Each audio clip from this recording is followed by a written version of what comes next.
Chapter 996. The next morning, Huai received a call from Russell.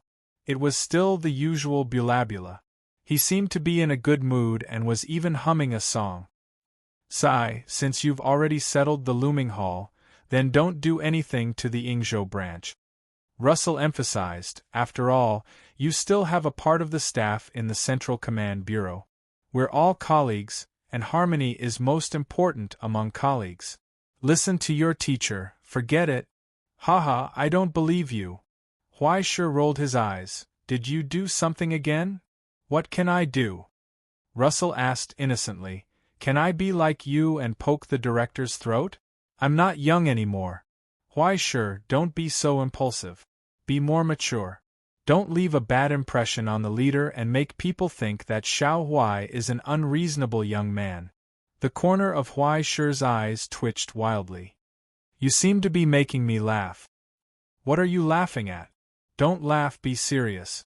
Russell said seriously. "I'm talking about cooperation in London. The atmosphere is good. Everyone has a good afternoon tea every day. Don't spoil the fun. Otherwise, you'll suffer if the negotiation fails." "Okay, that's it, I'll hang up first." After that, he hurriedly hung up the phone, which made Huai's expression twitch. He felt that Russell, the old bastard, was going to sell him again. No, maybe it was already sold out. Now he called to ask him to calm down. He didn't know what kind of dirty deal he had with the Central Command Bureau behind his back, forget it. He was too lazy to care. Although he was a little unhappy that he didn't teach the Ingzhou branch a lesson, the old bastard had spoken, so he had to give face. He yawned, swiped his card to open the elevator, and went all the way down. Donbua smelting was now beginning to take shape. This place was more or less like the base of the villains in TV dramas and movies. In addition to the endless buildings that occupied a large area on the surface, a considerable area was also excavated underground. With the help of the scholars, digging holes was much more convenient. As long as the design conformed to the law and the material provided was strong enough, it wouldn't be a problem to dig as much space as he wanted. He could even convert the soil and stone on the spot while digging, even saving the transportation of soil and stone. These days, in addition to the design of the Heavenly Palace, Huai had been immersed in it. It was because of the looming hall that he had taken a few days off. To be honest, farming was simply too enjoyable. Even though the Book of Destiny didn't have much to write about, personally experiencing it was completely different. Watching as one area after another was developed, moving in all kinds of equipment according to the plan, and finally assembling one casting furnace after another. The assembly line was connected to each other, and finally production began. Watching the assembly line operate continuously brought an addictive sense of accomplishment. The fourth production line should be completed today, right? Huai asked the supervisor beside him. That's right, but because we don't have much experience in the art of forging, we're lacking manpower. We might not be able to meet the requirements of the original plan for the time being. Manpower shortage? Huai scratched his head. After thinking for a moment, he waved his hand and said, "Ask for it from the American Genealogy Department." The supervisor was dumbfounded for a long time. "Will they give it to you? Why wouldn't they give it to training talents for free?" With me, the only remaining caster at that time, guiding them step by step, and a large number of internships, they've taken advantage of it. Hurry up and ask them to send a few hundred more people over. Huai said, "By the way, go back and increase the working hours of the American interns by another 2 hours. Won't the manpower shortage be greatly alleviated soon? Then help me ask Taiching Heavy Industry if they need talents in this area. We can train them on their behalf. Remember to tell them that the American Genealogy Department is already far ahead in this area. Are you human?" The supervisor almost fell on the road and felt a chill on the top of his head. This wasn't all an illusion. After all, he was bald and had no hair. This was the rhythm of overworking the group of American sublimators. Was it really addictive to whoring for free? What's with that look in your eyes? Huaishur turned around and looked at him with a serious expression. Let me tell you, regional discrimination is not good. No matter who it is, if they come to Donbua, they are part of Donbua. As everyone knows, Donbua is part of the Ivory Tower, and the Ivory Tower is the headquarters of celestial genealogy. Celestial genealogy is the representative of the Utopia. Rounded up, they were also members of the Utopia. Everyone has to play to the excellent traditions of the Utopia. First, they are not afraid of hardships, and second, they are not afraid of tiredness. If there are difficulties, they have to do it. If there are no difficulties, they have to create difficulties. It's just overtime, it's not a problem for us heavenly state people. Huaishur patted him on the shoulder earnestly. You have to believe them. It's not that I don't believe them, I just don't believe that you are human. The supervisor wiped the cold sweat on his face. His brain had automatically converted Huaishur's long speech into a dog barking similar to Russell's. Anyway, you don't want to be human anymore, right? Since that's the case, I won't pretend to be a gentleman anymore. I'll deduct their overtime pay as a meal allowance. Thus, a small problem was solved in a few words. Everyone was happy. With the development of Donbua, the layout of the smelting industry had become more and more complicated. The paper industry at the top was a group formed by the Ivory Tower, the Enfang Consortium, and the Australian Grassland. Huaishur was the main shareholder. There were also many subdivisions below. It could mainly be divided into the research center established in Donbua, the production base established in Enfang, and the cooperation department established in Australia. After being criticized by the looming hall, Huaishur simply flipped the table and stopped playing with these idiots. All external business was transferred to Enfang, which was under the jurisdiction of his sister. In any case, they had a monopoly on the transportation of minerals in Australia. No matter how bad it was, Taichung Heavy Industries would take over. There was no need to worry about not having business. With Donbua shipping as a channel to make money, Donbua would not have no income. Moreover, the goal of the research center was not to produce. It was the research and development of technology. In addition to carrying out experiments on the fusion of casting, alchemy, and scholar's law, it gradually became Huaishur's private land. It became the largest casting base he had made in the present world as a caster. After Huaishur's application was approved, a large number of equipment in the Twilight Village was transported here after in-depth inspection. After debugging, it was reinstalled. Unfortunately, due to the warning of the Astronomical Association's Yellow Page, the core left by the King of Casting could not be sent into the present world, and the Eternal Frost Furnace could not be recreated. According to Russell's words, the conditions are difficult, you have to make do with it. Leave the things here and don't move around. I'll get you an independent boarder. When the time comes, you can change the cage for another bird.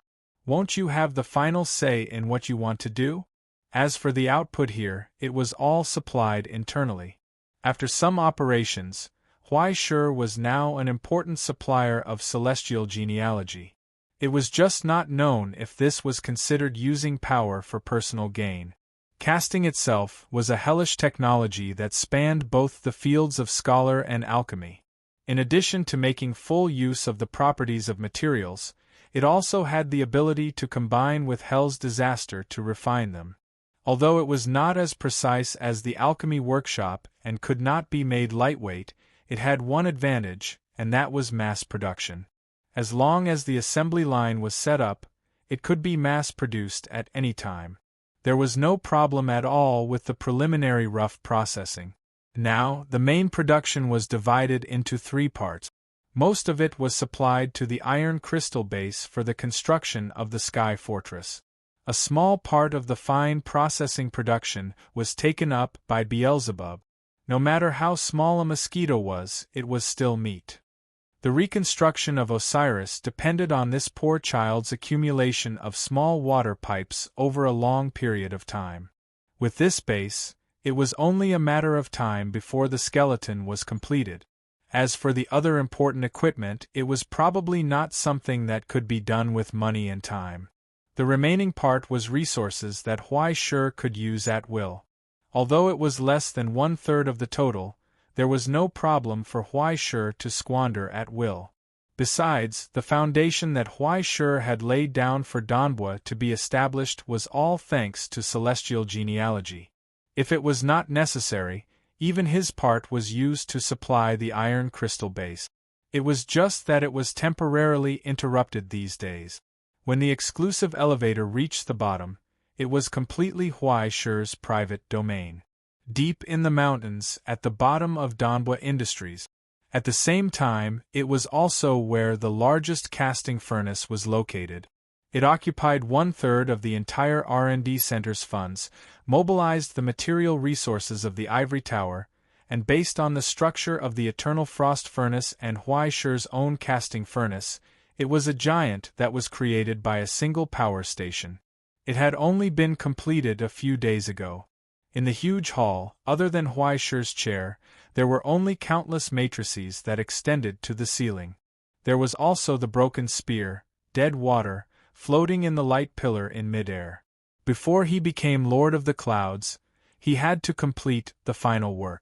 It was about the recasting of dead water. Although he had completely accepted Ying Fangzhou's inheritance, dead water was incomplete after all. Huai Shi could not master Ying Fangzhou's fierce and violent spear techniques that used thunder as a spear. If he wanted to truly master Lord of the Clouds' power, he had to first upgrade and recast dead water as a carrier, and then turn it into his own origin substance equipment. Huai Shi did not need to worry about the repair stage. After giving the order, the casting furnace had been completed over the past few days and had undergone preliminary modifications. Now that the light had dissipated, the dead water that fell into Huai Shi's hands was completely different from before. It was not as long as the complete dead water. After retaining the power of dead water, it met Huai Shi's requirements and maintained a length that was convenient for use with other origin substance equipment. The total length was 3 feet 3 inches and 7 minutes, 124 centimeters. It was only half of dead water's original length, which was the most comfortable length for Huai Shi to hold with one hand. Apart from the area around the handle, the 4 edges of the spear protruded forward slightly, and the front of the spear had been completely flattened. This kind of shape had nothing to do with a spear at all. After referencing Eastern Xia's strongest weapon, the Qilin Fu Sangguang's two-handed god-striking whip, which was also famous for its use of thunder, he had completely modified it into a truncheon. Now everything was ready. Huai Shi waved the truncheon in his hand twice, then turned around to look behind him. "Fang Shu, are you ready?" The old man smiled and nodded. Chapter 997. It was late at night and there was no one around. An 18-year-old boy with a weapon in his hand looked at the elders in his family with shining eyes. Was this the extinction of humanity or the decay of morality? It could only be said that this scene was not quite right, of course. This was not because Huai Shi had lost his mind and wanted to use Fang Shu to test his blade. On the contrary, he needed Fang Shu's help to recast dead water. Although it had been repaired by the casting furnace, filled in the broken parts, and adjusted to a suitable length, in fact, the essence of dead water had not changed. Now it was just a shape. Whether it was the unity of spirit and essence in alchemy's source material, or the quality of Tiancheng in casting, it did not meet the requirements. It was impossible to break off the screen of the laptop and say it was a tablet. It could be said that there were countless things that were missing. Dead water was the same. After falling from Cloud Lord to Xiangjuan, it suffered a break. Finally, under the final blessing of Ying Fangzhou, the fierce hateful water returned to the original appearance of dead water. After so many experiences, it could still play a role, which proved its excellent performance and the depth of the obsession in it. The sacred mark still maintained a stable shape, but after a slight repair by alchemy, it returned to the appearance of Xiangjuan. But just like Ying Fangzhou himself, It was so firm that stubbornness was not enough to describe it. It was difficult to modify it, and the usual methods would not work at all. It was easier and faster to buy a tablet than to change the laptop into a tablet. What's more, this was not a DIY project, but an alchemy application involving divinity. To make it go one step further and completely transform and be reborn, Feng Shu's help was indispensable. In fact, not only Feng Shu, but even the entire stone marrow hall was moved over. In the framework of the Creator, it was not difficult to open the God mode. The real difficulty came later. Huai Shi intended to use the structure of Tian-Ke to recast Deadwater, which was an attempt for himself to advance to Cloud Lord. And the foundation of Tian-Ke was the stone marrow hall itself. To be precise, it was the spiritual coffin itself.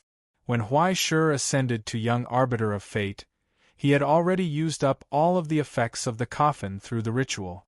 However, the coffin itself still existed and was deeply integrated with the stone marrow hall. What Huai Shi wanted to do was to completely separate the two.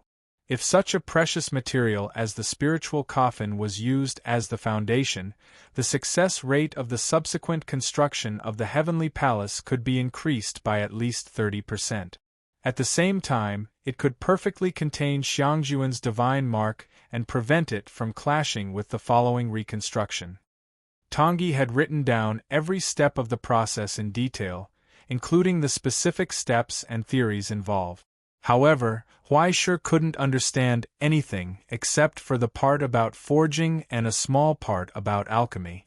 It also involved the field of scholars, and then it entered the extremely mysterious field of quantum physics.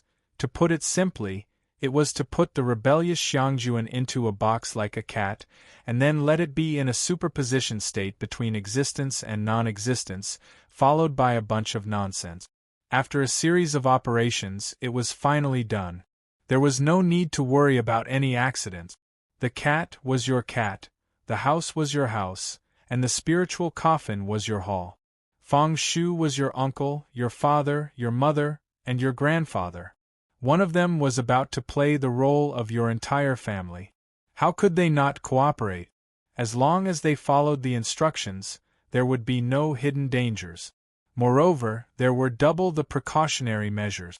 Even if they accidentally messed up, the worst that could happen was that the house collapsed and they had to move to another house. Feng Shu wouldn't have any problems at all. After repeatedly confirming this point, Huai Shi finally agreed to proceed with the plan. But when it came to it, he couldn't be at ease. Moreover, using the spiritual coffin to lay the foundation of Tian-Ke made him feel guilty. It was like spending the savings of his elders to buy himself a sports car. I don't feel so good today. He gestured for a long time and asked hesitantly, "Why don't we talk about it tomorrow?" "No, I don't think there's any problem." Feng Shu replied with a smile. "To think that an old bag of bones like me can still help young master outside of the kitchen, I'm already full of energy now." As he spoke, he even moved his body and put on a strong posture, indicating that Huai Shi shouldn't worry. He spontaneously walked into the layers of secret instruments and sat on the chair. "Let's start," he said. Huai Shi sighed silently. Although it was shameful for her to become a coward at the last minute, it was better to be shameful than to lose her only family member if something went wrong. After confirming Feng Shu's state again, he lowered his head and looked at the detailed process in his hands again. After confirming every detail and the response to every mistake, he took a deep breath. He lowered his head and looked at the smiling old man on the iron chair in front of him. He spread his 5 fingers and covered Feng Shu's figure from afar. A metallic glow appeared on his right arm, once again forming the furnace that existed within his soul. Extraction begin. In that instant, a low rumble suddenly appeared. This rumble came from the massive furnace that was embedded in the ground and enveloped the entire area. It began to absorb large amounts of electricity and origin substance.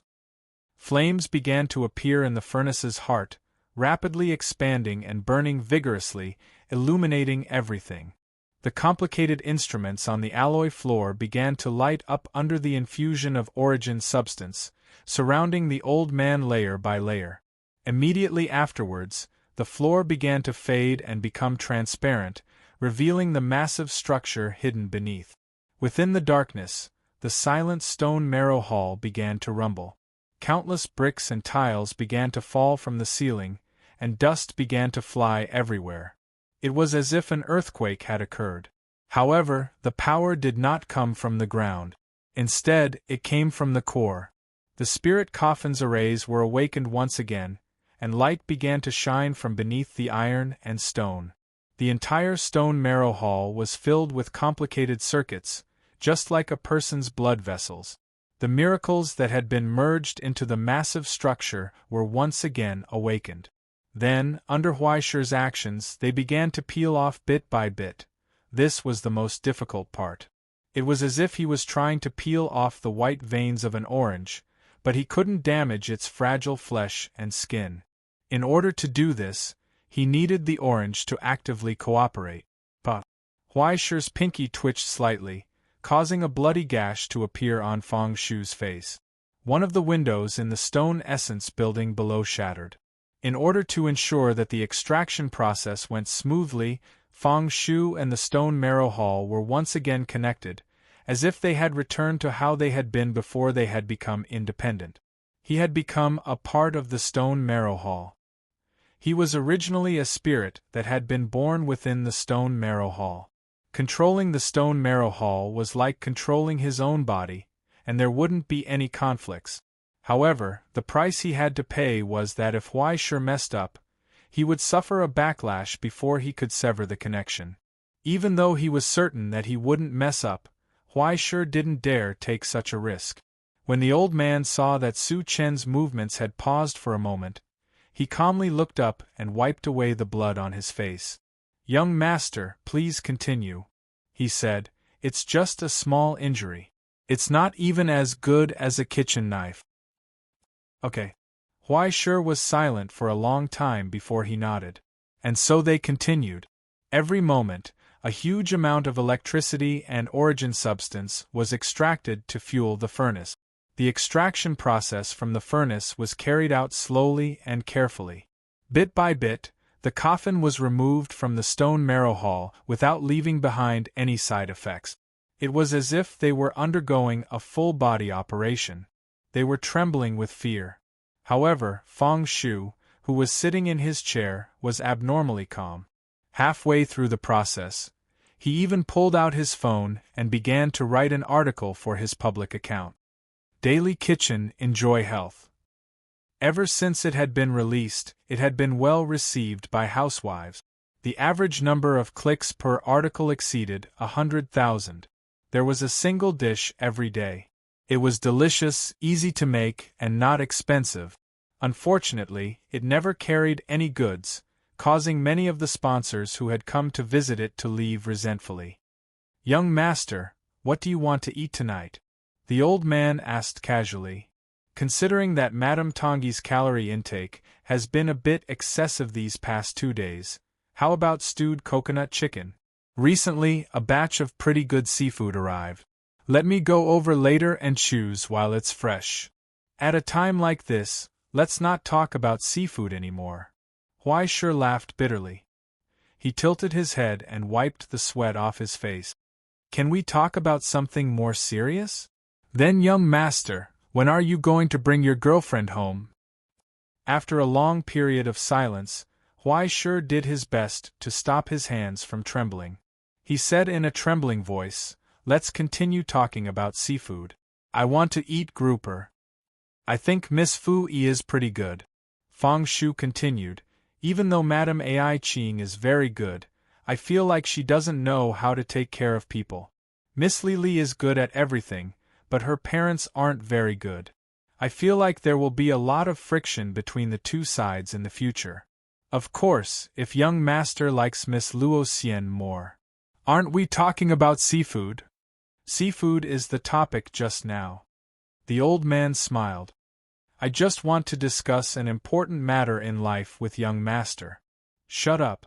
How can it be a home before the utopia is built? Don't corrupt my ambition. My life has been dedicated to the glorious celestial genealogy. Women will only slow down the speed at which I draw my sword. Then what about Madame Tanguy? After a long period of silence, Crow stuck its head out from behind the observation window above. The corners of Huai Shi's eyes twitched violently. Fang Shu, if you provoke me again, please let me go. It's really difficult. Fang Shu sighed worriedly. Huai Shi felt like his blood pressure had been pulled to the maximum. He almost forgot to breathe. He completed every part numbly and mechanically until he cut off the last connection. When he came back to his senses, he saw the light floating above the Stone Essence restaurant. Its head and tail were connected, interweaving into countless beautiful and complicated patterns. It was changing almost all the time. What was brewing from it was actually the radiance of the soul. That was the main body of the Stone Essence restaurant. Spirit coffin. Now. Huai Shi waved his hand and the casting furnace started operating again. It operated at full power and completed the final extraction. Steel fell from the sky and enveloped the light of spiritual light. Then, it quickly shrank into a small dot, sealing the miracle that had lost its form and pulling it into the alchemy fire in the furnace's core. Once it left the material, the miracle would quickly dissipate and return to the world. It was like evaporated water vapor merging into the wind. The recasting had to be completed quickly. Huai Shi turned his hand, pulled out the iron mace stuck in the ground, and threw it into the furnace's fire in the dome. The pale alchemy fire instantly engulfed everything. The casting began. Chapter 998. In the alchemy fire, the outline of dead water fell apart in an instant. When the steel binding Xiangjuan turned into surging molten iron, there was a mighty whale song in the fire, and a huge outline appeared in the furnace. Like a giant whale with a pair of wings on its back, it soared in the fire. Rock. At the same time, the alchemy fire suddenly shook and turned into dark red. Then, even the fire was torn apart. No, it should be said that it was like a solidified sand castle. It was washed away by the torrent. Endless dark red gushed out from it, flowing in all directions, diffusing, spreading, filling every corner of the furnace, almost tearing the seal and overflowing. The underground facilities were shaking violently. It was not a deliberate attack. After losing the control of Fangzhou, it was just the miracle hidden in the divine mark, following the law of alchemy, naturally unfolding. Then, it turned into an endless sea. Wherever it passed, even the steel was quickly rusted, twisted and broken, and was dyed with a layer of darkness, like the torrent of hell raging. And what made all of this was endless regret. The sea of regret. Long time no see. Huai Shi sighed, looking up at the phantom of rock in the furnace, and felt unprecedented pressure. When this power was used as a weapon to fight against the enemy, what he felt was an unparalleled peace of mind and happiness. But when Huai Shi really faced this huge regret, he felt that he did not know where to start. At this moment, in the furnace, the spiritual coffin quickly unfolded and covered Xiangjuan's divine mark. But it had reached the limit. But without the restraint of dead water, this regret would not stop at all. It was still surging and spreading, as if it would never stop. If it went on like this, once the structure of the spiritual coffin was destroyed from the inside, the power to heal the soul and restore the life would completely dissipate. At that time, there would be no need to talk about the foundation of heaven. However, if he destroyed the Kunpeng, this sea of regret would definitely dissipate like rootless duckweed. But at that time, it would be impossible to recast it, and Xiangjuan's divine mark would be damaged. This is going to be difficult. Huai Shi scratched his head and sighed softly. In the end, he was still unwilling to change. Aren't old people a little too stubborn? At least be more flexible. He flipped through the manual that Tanguy had given him and found a rescue plan. Just as he was about to activate the casting furnace to gradually eliminate the sea of regret, he found that the spreading sea had stopped. The spiritual coffin closed, sealing the inside and outside. The array from the stone marrow hall bound the ocean within and then shrank inwards. It was because on the steel chair, the old man raised his hand, his 5 fingers slowly closing. He held this regret tightly in his hands. Huai Shi was stunned. Feng Shu. There was a cracking sound as blood flowed out from the back of the old man's hand. Young master, perhaps it's because I haven't lived long enough and haven't understood what regret is, but I feel that life shouldn't be lived for the sake of regret. Feng Shu raised his head and looked at Huai Shi with a happy and gratified expression. When you reach my age, you will know that the most precious thing in the world is the present. The past was too heavy, and the future was too far away. If you don't hold the present tightly and only regret in vain, you will have nothing. So, you'd better bring your girlfriend home early. He reminded him helplessly. Otherwise, what if you become a bachelor like Mr. Russell? Even if you get married in your 40s or 50s, I'm afraid I won't be able to raise a child when you have one. I plan to raise a few more children when I can. In a daze, Huai Shi didn't know whether he should be moved or helpless. But somehow, he couldn't help laughing out loud. I'll try my best. He shook his head. You're only 18. Why are you in such a hurry? Accompanied by these words, the huge door of the ultimate slowly appeared behind him and opened. A huge amount of source substance poured in, causing the fire to reignite from the deepest part of the darkness. And Huai Shi stepped forward, welcoming the sea of regret step by step, towards the Kunpeng. Why are you angry? Did I do something wrong? He opened his arms and greeted the spirit of regret. Come, if there is any mistake, please give me some pointers. How about it? Huai Shi smiled. The high-pitched whale song sounded again. An invisible bridge connected between the 2 furnaces, causing the retracted sea to roar out, like the 4 seas bursting the dike. In the mighty torrent, the Kunpeng spread its wings to cover the sky, responding to Huai Shi's call. It fell from the sky. In an instant, it penetrated his body, flowed into the ultimate, and went deep into his consciousness. The endless sea of regret disappeared without a trace. There was dead silence. Only Huai Shi staggered back 2 steps, bent over, covered his throat, and widened his eyes, as if he had drunk an entire barrel of vodka in one breath. His face flushed. There was a blazing light emitted from his eyes like 2 searchlights. This smell. He squeezed out a voice from between his teeth hoarsely. It's okay. Boom. The sound of the surging sea came from his body, causing him to tremble and almost lose his balance. Then, a series of loud noises erupted from the ultimate. On his steel-like right arm, the casting furnace opened again, those complicated structures operating quickly, friction producing sparks. Now, with the ultimate as the furnace, the water of the 4 seas was exhausted, and regret was reforged. Under the guidance of the casting technique, the casting furnaces all over the underground were activated again, spontaneously drawing the power reserve of the entire Dan wave to supply it here. It turned into blazing lightning and fell from the sky.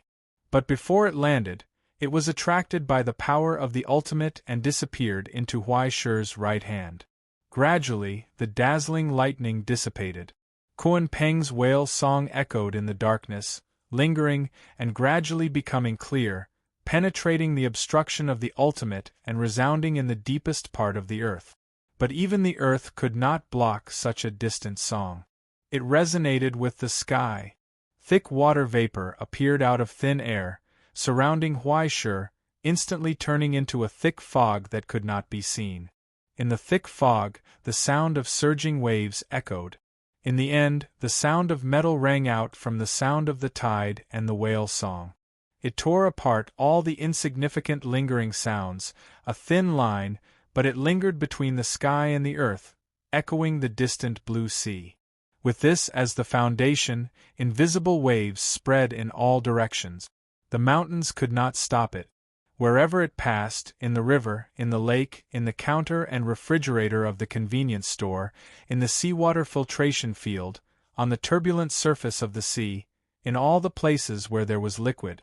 Whether it was the teacup, the kettle, or the surface of the water, it formed waves of ripples that spread outward. It was as if all the water in the world came from the same source. He could feel the boundless authority of this person.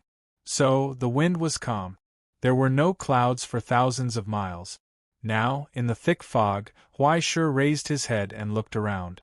But his line of sight seemed to extend along with the fog, forming a 360-degree field of vision. It extended outwards through countless gaps, and along the ventilation ducts, it instantly covered the entire research center. He saw dozens of huge production lines operating in an orderly manner, hundreds of sleep-deprived free laborers wandering between their posts resentfully, and at the same time, he saw the supervisor in the office who locked the door and quietly dozed off. Huaishur frowned slightly. He raised his hand and snapped his fingers. Across a long distance, a clear voice instantly sounded in the supervisor's ear, accompanied by a gloomy voice, "Sleep on the job, deduct your pay." I didn't. The supervisor woke up instantly, got up from the table, and looked around in a panic, but saw nothing. He only felt that he had an extremely realistic nightmare, and cold sweat dripped down. It was as if he saw a pair of cold and ruthless eyes peeping behind him. He did not dare to be lazy anymore. Huaishur nodded in satisfaction and withdrew his line of sight. When the surging fog quickly dissipated with Huaishur's will, this exaggerated perception did not dissipate with it. It seemed that as long as he wanted, as long as there was water vapor, he could extend his line of sight. If he condensed it into a line and pursued the limit of perception, following the underground river, his line of sight could even pass through the Dan wave in the middle and cast it into the ocean. Very good, this way, it would be much easier to control performance in the future. Let's see who still dares to slack off at work. However, this was just an additional function. When he lowered his head, he saw the weapon tightly clenched between his 5 fingers, the origin equipment forged with regret, the relic of Xiangjuan that had been reborn. There were no discordant flaws, the sacred mark and the material were integrated into one, completely Tianqing. It still vaguely maintained the outline from not long ago, but the material was completely different. It no longer had the color of steel, as if it was condensed from the clearest flowing water. A touch of blue flowed inside like a vast ocean, sometimes calm, sometimes with monstrous waves. Just by waving it in his hand slightly, a storm swept forward, and the mighty sound of the tide burst forth, echoing endlessly in the sealed underground space. When Huaishur casually propped it up on the ground, he heard the earth wail. The alloy steel plate, which was enough to withstand the impact of artillery fire at close range, instantly bent and broke, and a large hole appeared. It almost overturned him along with it. Huaishur's expression suddenly changed, and he hurriedly picked up this thing. Although it was light in his hand, he felt that if he did not restrain it, the weight of this thing was enough to chisel a deep crack in the ground, straight down. If he left it alone, it would not be a problem even if it penetrated the earth's crust. At the same time, an incomparably familiar aura came from above. He raised his head to look at the old man in front of him. Unbelievable. It seems that it's done. The old man nodded with relief. In this case, when the young master goes out in the future, I will more or less accompany him. Huaishur was silent and speechless. He could only reach out and give him a strong hug. Thank you, Feng Shu. It's nothing. It's great that it can be useful. Feng Shu smiled and accepted Huaishur's hug calmly. Finally, he looked at the iron mace in Huaishur's hand and asked curiously, "Does it have a name?" "Let me think." Huaishur looked at the reborn iron mace in his hand and fell into deep thought. But inexplicably, an ancient saying appeared in his mind: "Stick to simplicity, whip the world, and shake the 4 seas." His eyes lit up, and he smiled. "Since it's the foundation of heaven's fault that can stir the 4 seas, let's call it Ah Fong. Fong Shu was stunned. In Huai Shi's hand, the silent iron mace trembled slightly, and the sound of the tide reverberated. It was as if it was overjoyed. Huai Shi had not expected to be able to reforge it so smoothly. Thanks to Fong Shu's help, it was even easier than he had originally imagined. Now, he had obtained a new weapon. Origin Substance Equipment +1. This was worth celebrating. Then, the most important thing now was to find a place to test out its power and effect. However, he had never found a tool that was easy to use and didn't feel bad about beating it up. Fong Shu, I'll have to trouble you to add one more person for dinner. Huai Shi said, there's no need to prepare too much. That guy's appetite probably won't be very good when the time comes. As he spoke, he pulled out his phone. He smoothly found Raymond's number.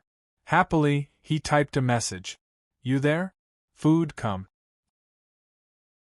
Chapter 999. Sunshine, beaches, cacti, and the beheading king of Jinling. When the Hawaiian tourist, Raymond, arrived, he was wearing flowery pants and a flowery shirt, revealing the long hair on his legs. He even wore sunglasses. This was the scene that he saw. Looking at Huai Shi and the long sword in his hand, Raymond trembled with anger. His hands and feet were cold, and tears were about to fall. What's wrong with this world? What can we truck drivers do that will satisfy you? Bullying a poor cursed person like me, where's your humanity? Where's your conscience? What happened to the promised feast, the promised warm hospitality, and the promised feeling at home? A sumptuous meal was his last meal. Warm hospitality was a violent beating. Was this the way to return to his mother *King Wei? It was rare for him to come to the present realm for a vacation, and it was rare for someone to treat him. The two joys overlap. What should it be again? He forgot the latter part. Where's the food? He asked angrily. Where's my food? It's only 5 o'clock. Why are you so anxious? Huai Shi looked down at the time and patted the ring behind him. Come on up and move on your own. After the fight, I'll feed you. You can eat as much as you want. Redmond smacked his lips. He felt that there was something wrong with that statement. But the delicious food in front of him was like a carrot in front of a mule. It instantly attracted his attention. The big guy couldn't wait to take off his big flowery shirt and pants. Wearing only the close combat t-shirt and shorts, he waved at Huai Shi. What are you waiting for? He urged. Hurry up, hurry up. I'm already hungry and thirsty. Huai Shi looked at him for a moment and slowly shook his head. You're not enough by yourself, he said. This time, I suggest you bring your dragon. Raymond's face twitched. Are you looking down on me, or do you want to play a big game? This isn't a game, Huai Shi. Although Raymond's own combat power was not inferior to anyone of the same level, the Eternal Road was full of pay-to-win players. The standard was that the more pay-to-win, the stronger they were. Even 2D characters knew that having a horse and not having one were two completely different things, let alone a knight. From the very beginning, this path was created as a tool of destruction for war. He spared no effort in piling up firepower to achieve the greatest destructive power. Even if Raymond was pretending to be a salted fish with a loan of several hundred years, as long as the truck was in hand and the logistics were sufficient, it would not be a problem to kill Danbo with one shot from dozens of kilometers away. He couldn't understand what Huai Shi was trying to do. That kind of sparring was completely meaningless. Forget it. Anyway, there's an empty classroom. You'll know once you experience it. Huai Shi reached out and activated the panel of the framework.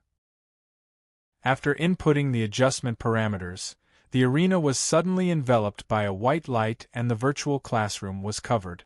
Then, just as Raymond chose his full body armor and held his axe in both hands, he warmed up his body and was about to charge forward for a round of pig lunges. However, he saw Huai Shi raise his hand. Inside the heavy iron mace that seemed to be made of glass, blue light rose and dimmed, as if a calm sea was covered by dark clouds. Streaks of lightning were flashing inside. A storm was coming. Tens of meters away, Huai Shi swung down Ah Fong and a loud roar erupted along with his movement.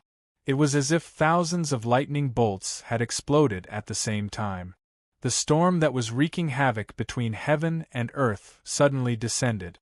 The terrifying waves converged into one and, following Ah Fong's guidance, shot forward. It was as though Dora, the legendary giant heavy cannon that needed to be transported by railway, was aiming at him. Raymond froze in place as he was enveloped by the black muzzle of the cannon. His hair stood on end. The white storm carried a terrifying torrent and swallowed him up in an instant. He only had time to see the ground crack and collapse. Countless dust and sand flew into the sky. Then, Raymond's vision turned black. He entered a third-person perspective. He saw a huge fissure, tens of meters deep, appear out of thin air. Like a scar on the earth, it spread out to both sides and extended straight. In an instant, it extended to the end of this fictional world. His body had been evenly turned into pink paint and was smeared on every part of the fissure. Not even his bones remained. Just a blow from afar had blown him up. What the hell is this? The reborn Raymond raised his head in a daze. He could not believe it. You made Dongxia's sea-stabilizing divine needle lose its hair? F*ck, this is a little too big for you. Did you see Fu Sangguang when you came? Huai Shi sighed. If you didn't see it, it means it's not him. Don't do all this nonsense. Hurry up, where's the dragon's whisper? I don't believe it. Again, boom.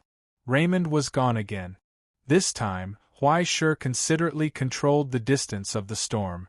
In an instant, only half of his body was blown up, leaving his head in the air to let him enjoy his free fall. Okay. I believe it. I believe it. Wait a minute. When Raymond saw Huai Shi lift Ah Fong again, he jumped 3 meters high in fright. He jumped down from the arena and rummaged for his car keys. With a beep, the truck parked on the road directly crashed into the fence. The huge body of the truck drifted and stopped on the beach, close to the arena. Then, the high beam lights came on. The 2 light bulbs were like the eyes of a giant dragon, glancing at its driver. F*ck, I was still in the middle of a match. When I turned around, I realized that I lost everyone. Can you do it? I gave you a chance, but you didn't use it. Didn't you eat? Put in more effort to beat him up. Such a familiar greeting made the corners of Huai Shi's eyes twitch. The Red Dragon seemed to have a good relationship with Beelzebub. As soon as they arrived at Donbua, the Red Dragon turned on the radio. The 2 sides started to greet each other skillfully. You can't do it without me. Forget it. Stinky brother Beelzebub, step back. When I'm done, you'll suffer. Don't run. Beelzebub sneered. Don't be a coward, dog. Dog, bark again. Okay. Hurry up. Raymond covered his face and directly reached out. He grabbed the rearview mirror on the door and pulled. The huge truck instantly roared. Countless parts rolled over and covered Raymond's body. In an instant, the front of the truck had disappeared. Only the back of the truck was left, filled with weapons. In the arena, Raymond had already turned into a 5-meter-tall steel giant. Car of Fate, war form. He did not choose the most destructive mode of attacking. Instead, he sacrificed a part of his destructive power in exchange for a single soldier form with sufficient flexibility and moderate defense. With a wave of his hand, a huge shield flew out of the truck and landed in his hand. Then, the heavy halberd was placed on the tower's shield that was like a city wall. The heavy spearhead of the halberd was burned red and covered in a layer of magnificent light. Come on. The high-pitched sound of metal rubbing against each other intertwined and became Raymond's deep voice. Huai Shi smiled and raised his hand. Ah Fong slashed down. A hurricane swept forward. Within the armor, Raymond subconsciously stared with wide eyes. The giant shrank behind the tower shield. However, after waiting for a long time, all he felt was a gust of wind.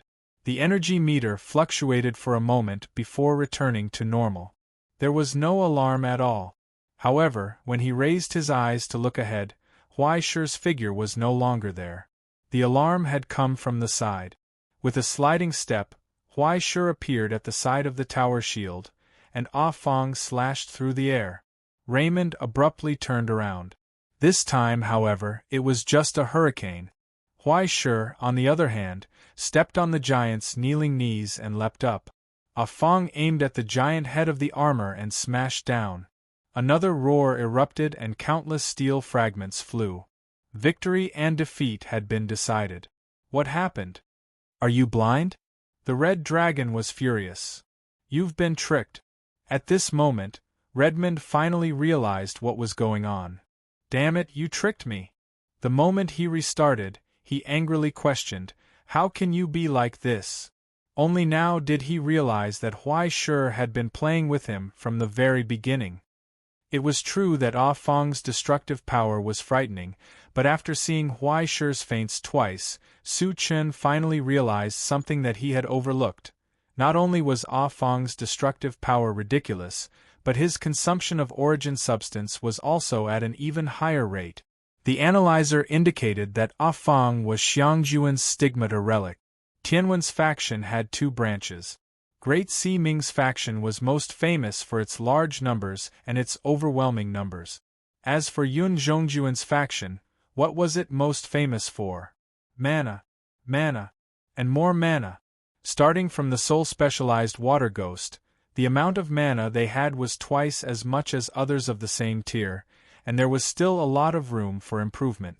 When Great Si Ming leveled up, the amount of mana they had would triple, but when Yun Zhongjuan's faction leveled up, the amount of mana they had would triple.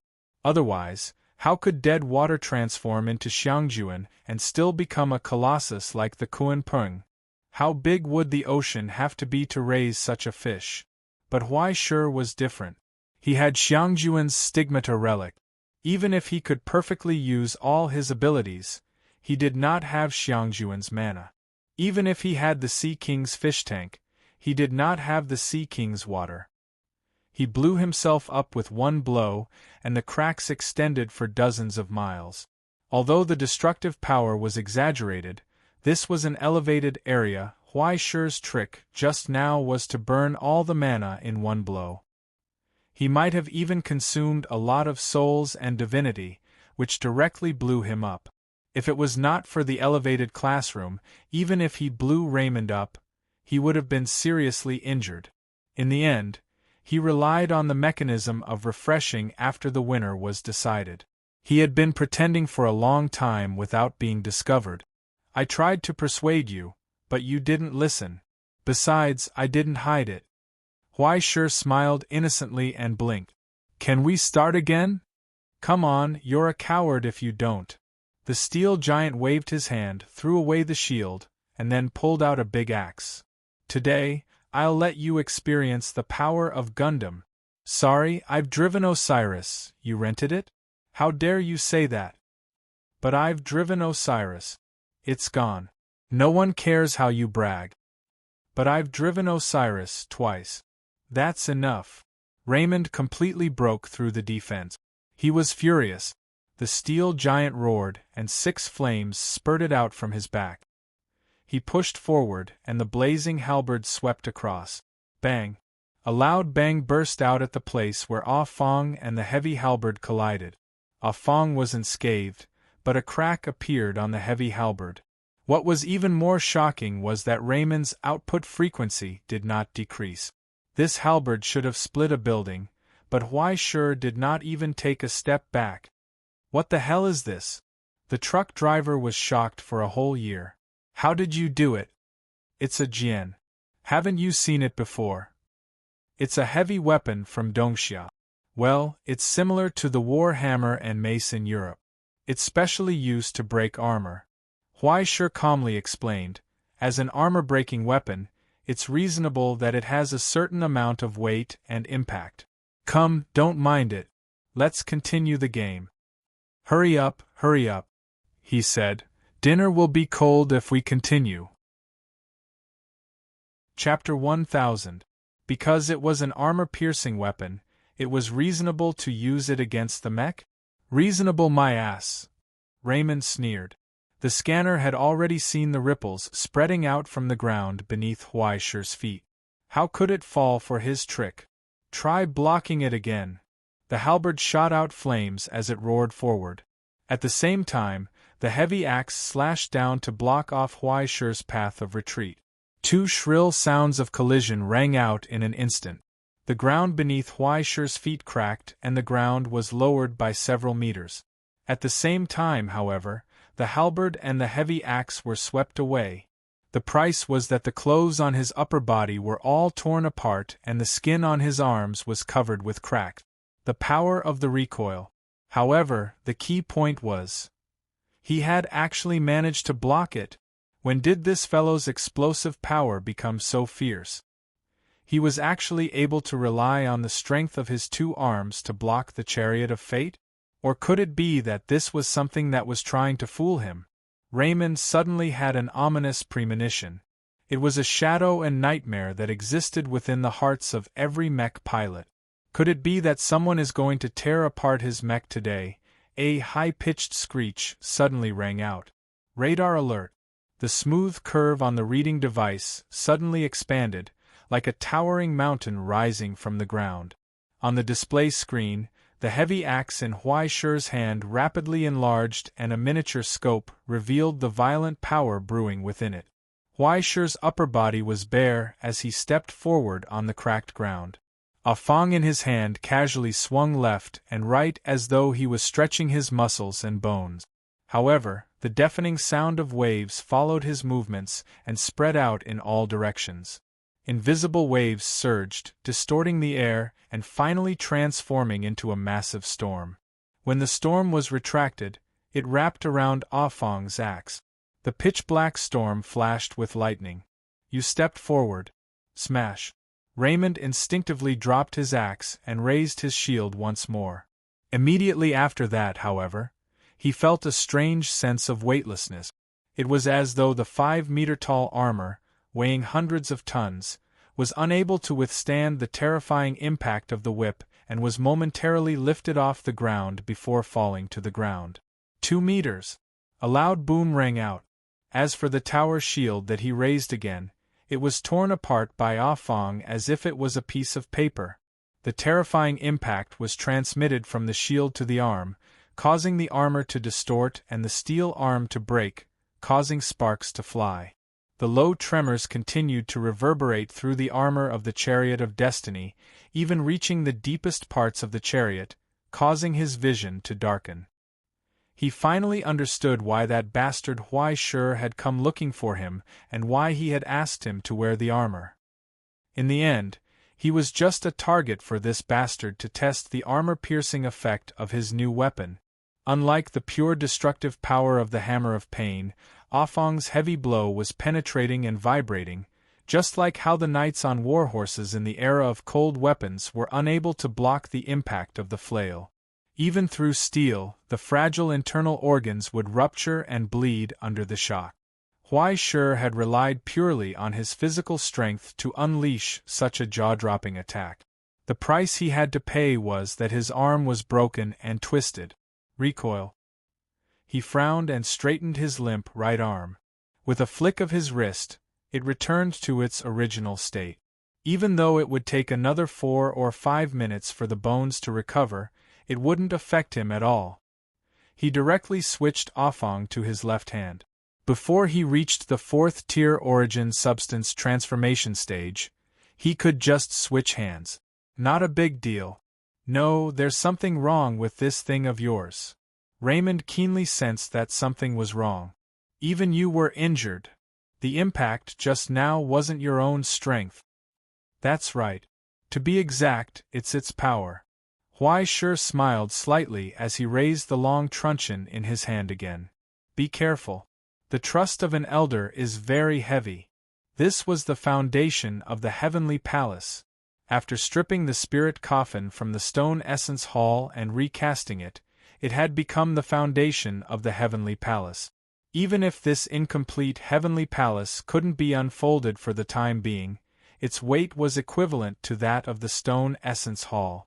Including the front courtyard, the backyard, the left and right side pavilions, the main building in the center, and even the storage room at the back, the garden, all the furniture, displays, decorations, even the depth of the foundation, the soil and rocks below. Only Huaishur, who had received Feng Shu's approval and complete trust, could ignore this exaggerated weight and use it as he wished. If he didn't hold back at all, then every strike of the truncheon could be seen as equivalent to the impact of the entire stone essence hall. Just now, Huaishur had only released a third of it. If he didn't have the support of the Symphony of Mastery to divert and guide the force, Huaishur would probably only need to wave it casually to completely blow it up. This was a genuine heavy armor-piercing weapon. Apart from Eastern Xia's Quafu and Rome's Astra, who possessed extraordinary strength, Uncle Feng was probably the only person in the world who could truly use this thing freely. However, as a young person, he still had to rely on his family's elders to wear it and go into battle. His brain was probably a little damaged. Come, let's start again. After Huaishur finished panting, he raised Offang with his left hand again. The second half begins. He naive. Raymond laughed proudly. Since when did you have the illusion that I, a truck driver, want to fight you in close combat?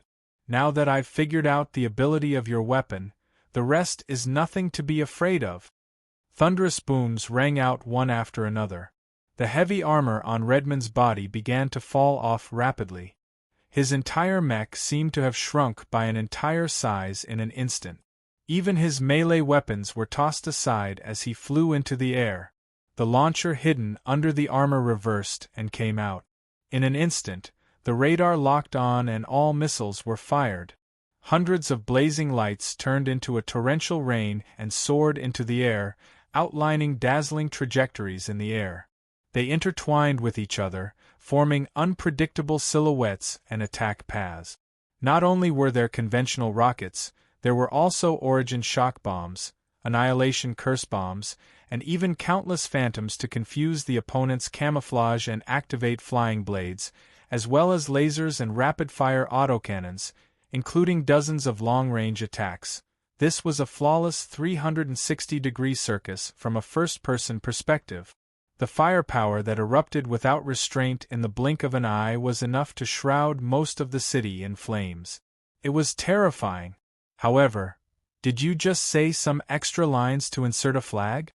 Huaishur scratched his head and sighed. He stood in place and let the destructive flames fall from the sky.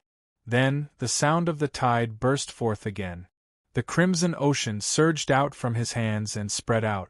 The whale song of the Kuanping played in the deep sea, and the sea of regret reappeared. Did Raymond forget? He hadn't used the ability of Xiangjuan's stigmata until now. Layers of the ocean turned into barriers, shrouding Huaishur's surroundings. In the blood-red ocean, there were many strange shadows. Countless huge and ferocious silhouettes swam in it, showing the true essence of hell. As for Huaishur, she only felt that the sea was really quite big. It would be a pity if he didn't raise something. But he didn't have any fish. Now, the sea of regret without the fish rose from the ground and rolled in the air, spreading out in all directions.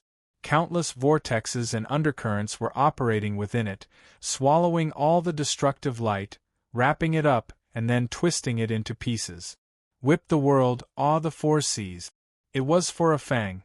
Although it was limited by its ability and couldn't encompass the world, awe the sea was still possible.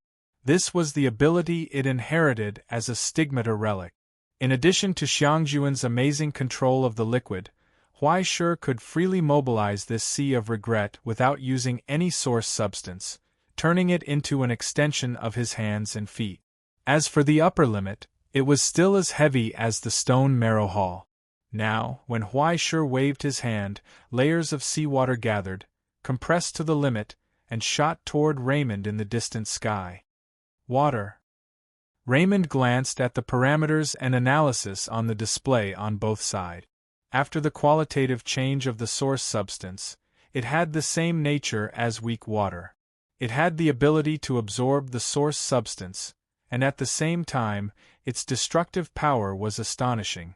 In the sky, the chariot of fate, Gordius, suddenly spread out its arms and activated its source substance shield. It's just a high-pressure water knife, not worth mentioning. Huai Shi sighed. Adele, promise me not to plant the flag, okay? Mommy is scared. Before the sigh could spread, a loud bang burst out from the distant sky. The source substance shield that was enough to defend against the firepower of the giant cannons at close range instantly collapsed. Then, the high-pressure water knife drove straight in, tore through the chest of the armor, and broke out of the body. Only now did the phantom of the Kuan Pung appear from the free water vapor and the refracted rainbow light. It was fleeting, but it seemed to wrap the entire sky in its wings. Then, the sound of collapse came from the high-pressure water knife that suddenly pierced out. It collapsed inch by inch, boiled and evaporated into a thick mist. What the hell is this? The truck driver vomited blood and was dumbfounded. If your Eye of Nightmare had popularized elementary and intermediate physics education, you wouldn't have suffered such a loss. I say, you're the deputy captain of our school's security team. Can't you be a little more hard-working and get a certificate? Huai Shi shook his head in pity. As everyone knows, water is a medium. What truly possessed lethality was never high-pressure water knives. On the contrary, it was just a carrier of force. If the existence of the Sea of Regret was an extension of Huai Shi's limbs, then it meant that as long as its water waves reached, it would be the coverage of the Supreme Symphony. When the terrifying weight of the stone marrow hull could be transferred freely with the medium of water, Huai Shi could pass through the coverage of the Sea of Regret without any hindrance and achieve a precise attack across the entire battlefield. It's useless to pull away unless you raise your altitude beyond the stratosphere. Huai Shi waved his hand and Ah Fong smashed down. Again. Impossible! Raymond was furious and roared. He was like a character villain in any mecha battle animation who flew into a rage out of humiliation. He was burning with hot blood and anger as he smashed down from the sky. He ignored Ah Fong's attack. The truck driver shouted, "I'm going to die with you." Huai Shi shook his head. "You're a beauty, bang." Before he could finish, Huai Shi was smashed into a pile of meat paste. It was literally mud. Not even his bones were left. He was so broken that he couldn't be any more broken. Above the deep pit on the ground, only Raymond's mecha was standing with his hands on his hips, laughing proudly at the sky. Huai Shi was stunned.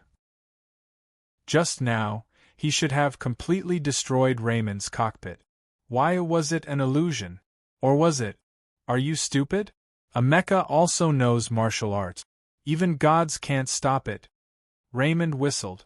You think you're the only one who knows martial arts? It can't be, right? It can't be, right? No one would think that you're the only one in the world who knows how to cheat, right? In Huai Shi's third-person perspective, the broken heavy armor was rapidly regenerating, as if it was being repaired and repaired by an invisible maintenance team at 1,000,000 times faster speed. In an instant, it looked brand new. In the cockpit, Raymond lit a cigarette, took a deep breath, and exhaled. He smiled crookedly. Beast spirit manifestation, lifeblood qualitative change. Chapter 1001. Huai Shi was dumbfounded. That was a power that was exactly the same as his supreme, the pinnacle of the source form technique, a completely unreasonable modifier. The great Azura of the Eye of Nightmare seemed to call it a beast soul? Raymond, who had once been Avery's disciple and taught him everything, naturally had no reason not to be able to handle it. But the question was, when? I was beaten up twice by the bald old man from your house. I went back and thought about it for a while. At the mention of this, Raymond's expression twitched, and a trace of pain appeared. He had only accidentally looked at it a little, and the bald old man had actually charged him double the money. He had no money and even forced him to go to the magic gold bank to get a mortgage loan. The first time he came, he was beaten up by you. The second time he went, he was beaten up by the bald old man. The third time he came, he was still beaten up by you. Every time he came to your house for dinner, nothing good happened. None of the people in the orchard gym were good people. Fortunately, under the pressure of the loan, he managed to get back some of his money. Whether it was called Supreme or Beast Soul, the power called the Source Blood's qualitative change was actually very simple and crude. If it was described in a video game, it was the exchange of mana and health bars, completing the transformation between form and soul. Using the source form to recover one's physical strength, at the same time, sacrificing physical strength to recover the source form. For others, it was not a particularly powerful move. At most, it would occasionally be used to withstand damage and play the role of a tank. But what if it was a tank to begin with? Every sublimator of the Eternal Road was a pay-to-win player who was piled up with money. They had a huge amount of resources at their disposal and a source form crystal warrior as logistics. Their sacred mark had fused themselves and their armor together, making them indistinguishable from each other. In other words, the output of the armor was Raymond's output, the body of the armor was Raymond's body, the fuel tank of the armor was Raymond's mana bar.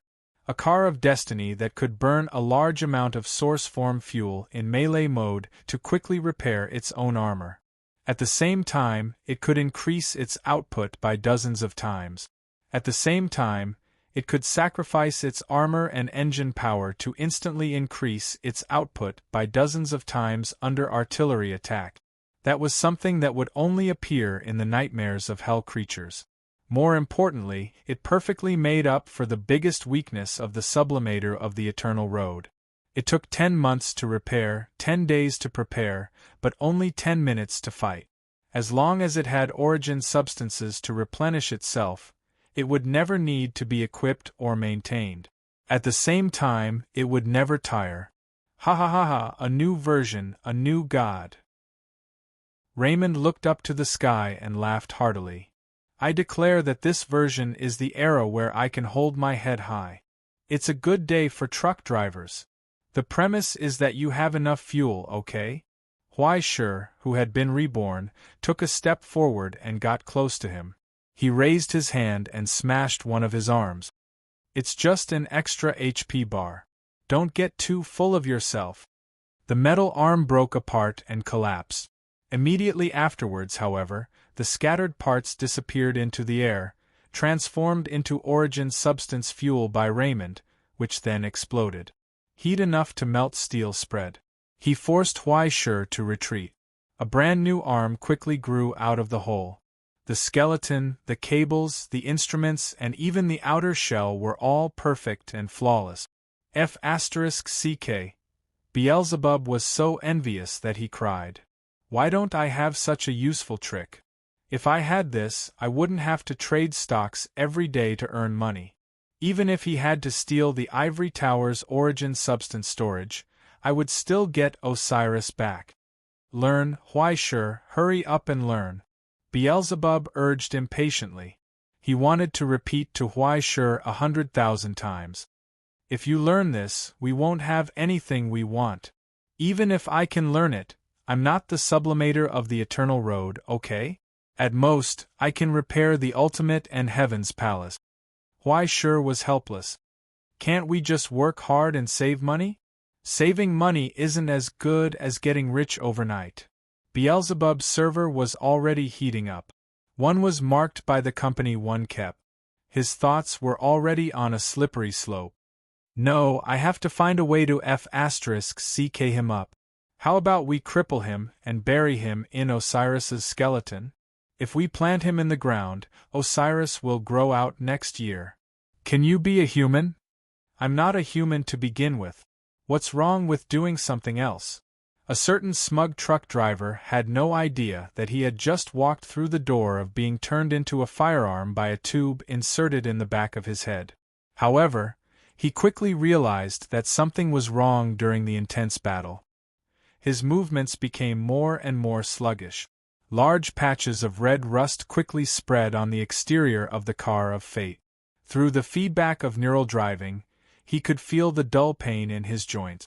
Accompanied by ear-piercing sounds, clusters of red crystals actually grew out of the joints and the gaps in the armor. They were like bone spurs, rooted in every place, deep into the bones. The regeneration of the origin blood also became difficult. This is the result of not having enough resistance. Huai Shi sighed faintly. Of course, things that were missing could be regrown, but what about things that were missing? No matter how thick the armor was and how frightening the regeneration ability was, the interior of the car of fate still had many weak spots, just like a person's internal organs. Vapor rose from the sea of regret. The painful origin substances changed under Ah Feng's control, constantly attaching themselves to the surface of the car of fate, seeping in through every opening.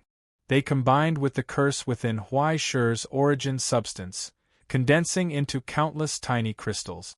They actually extracted Raymond's origin substance and rapidly grew, turning all of the steel into a part of themselves. At this moment, the steel, which did not fear pain, actually began to develop all sorts of ailments. Under the corrosion of the curse, it quickly became sluggish. Huai Shi waved his hand, smashing down with his truncheon. Armor-piercing shock.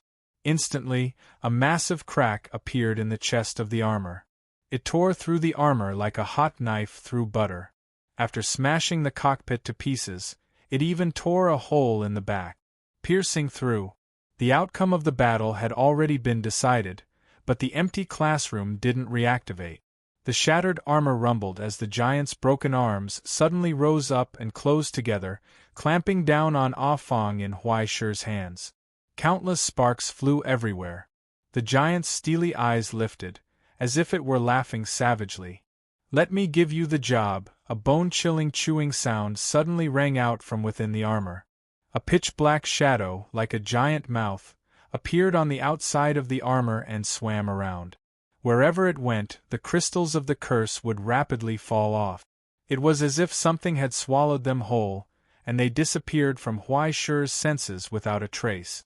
What was even more shocking was that the wound on the chest of the armored giant was rapidly disappearing under the cover of the shadow. It was as if someone had erased a layer of damage from a Photoshop application, revealing a perfectly intact body underneath. What's the principle behind this? Huai Shi was momentarily stunned before he realized what was going on. His face turned green. He didn't know whether to marvel at Raymond's courage or admire his ability to seek death. The rancher's curse? How is that possible? It's a free trash can anyway. It would be a waste not to use it. Could it be that only it can eat me, and I can't take the initiative to find some snacks for it? Raymond chuckled and punched with all his might, clashing head-on with Ah Feng.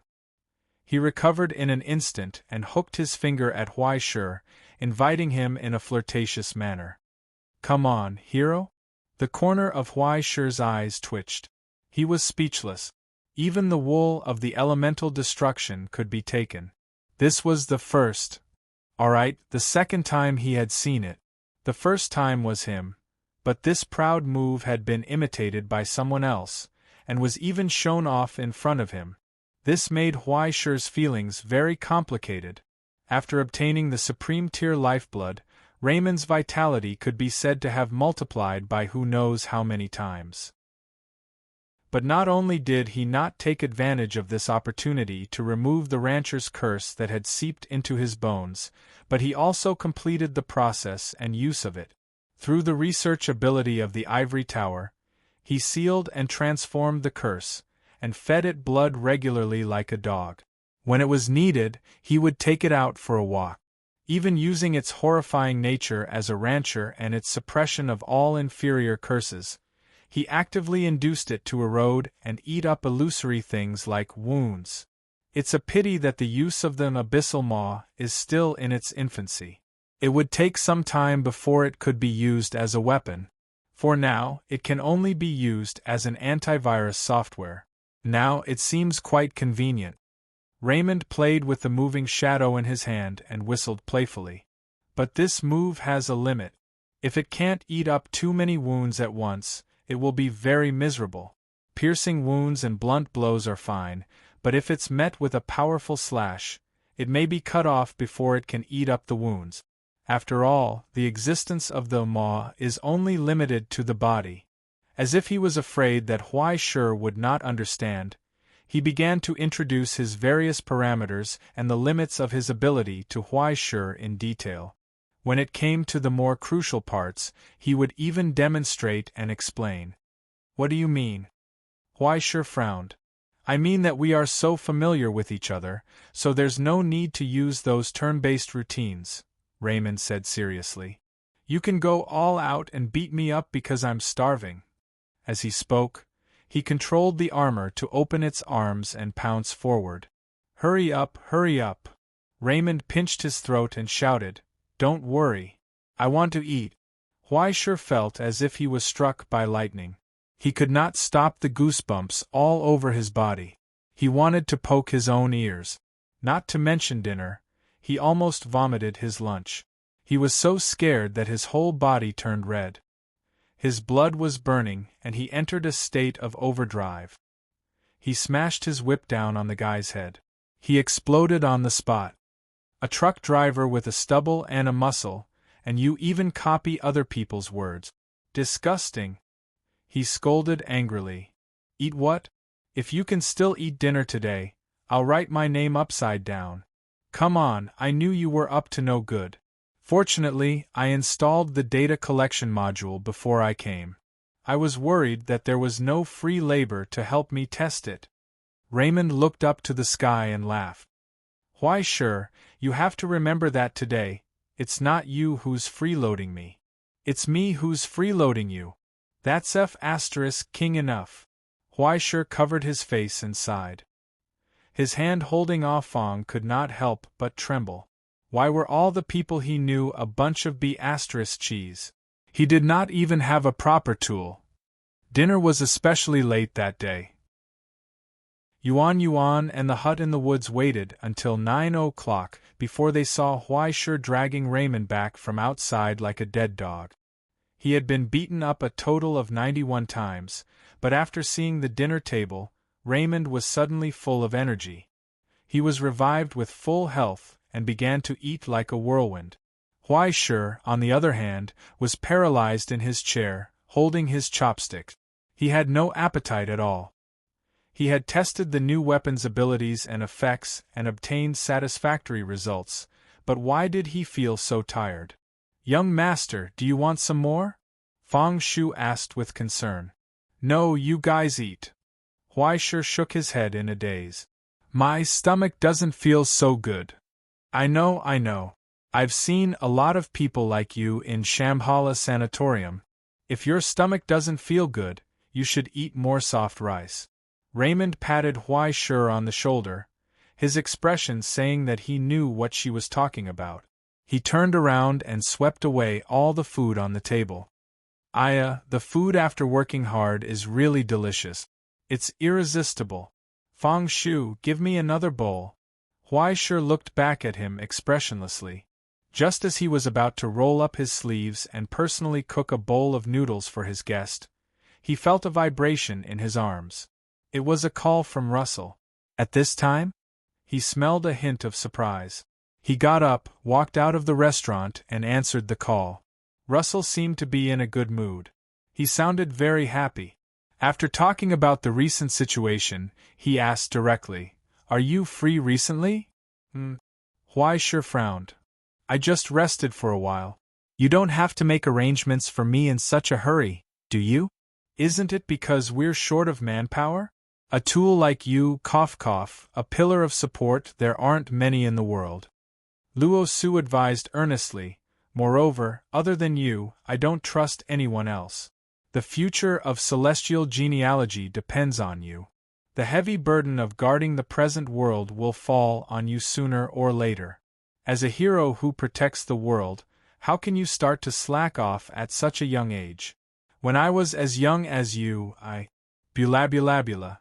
Seeing that the old bastard was starting to talk nonsense again, Huaishir couldn't help but roll his eyes.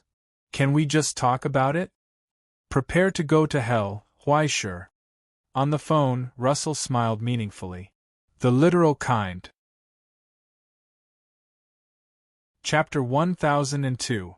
6 hours ago, London. In the afternoon, under the warm sun, under the umbrella at the edge of the square. Jaeger raised his head and poured the espresso down his throat. His slightly pale face became slightly more energetic. But looking at the person across the table, he couldn't help but have a headache. To be honest, this matter is very big and very troublesome to deal with. Mr. Russell, you should know the consequences. He sighed and said, in broad daylight, the leader of the Heavenly Kingdom lineage and the head of the Directorate of Defense got into a fight in London. Especially when you and your student lined up to stab the head of the Directorate of Defense in the throat. Well, even if he was in the wrong first, this is not the way to solve the problem. There is a lot of debate in the decision-making room about how to deal with this matter now. Even if Minister Yushing didn't appeal or ask for an investigation, there are still many people who want to be punished severely. It doesn't sound very serious. At least it's not as serious as the fight between the Egyptian branch minister and the Roman branch minister. I have to say, the scene at that time really opened my eyes.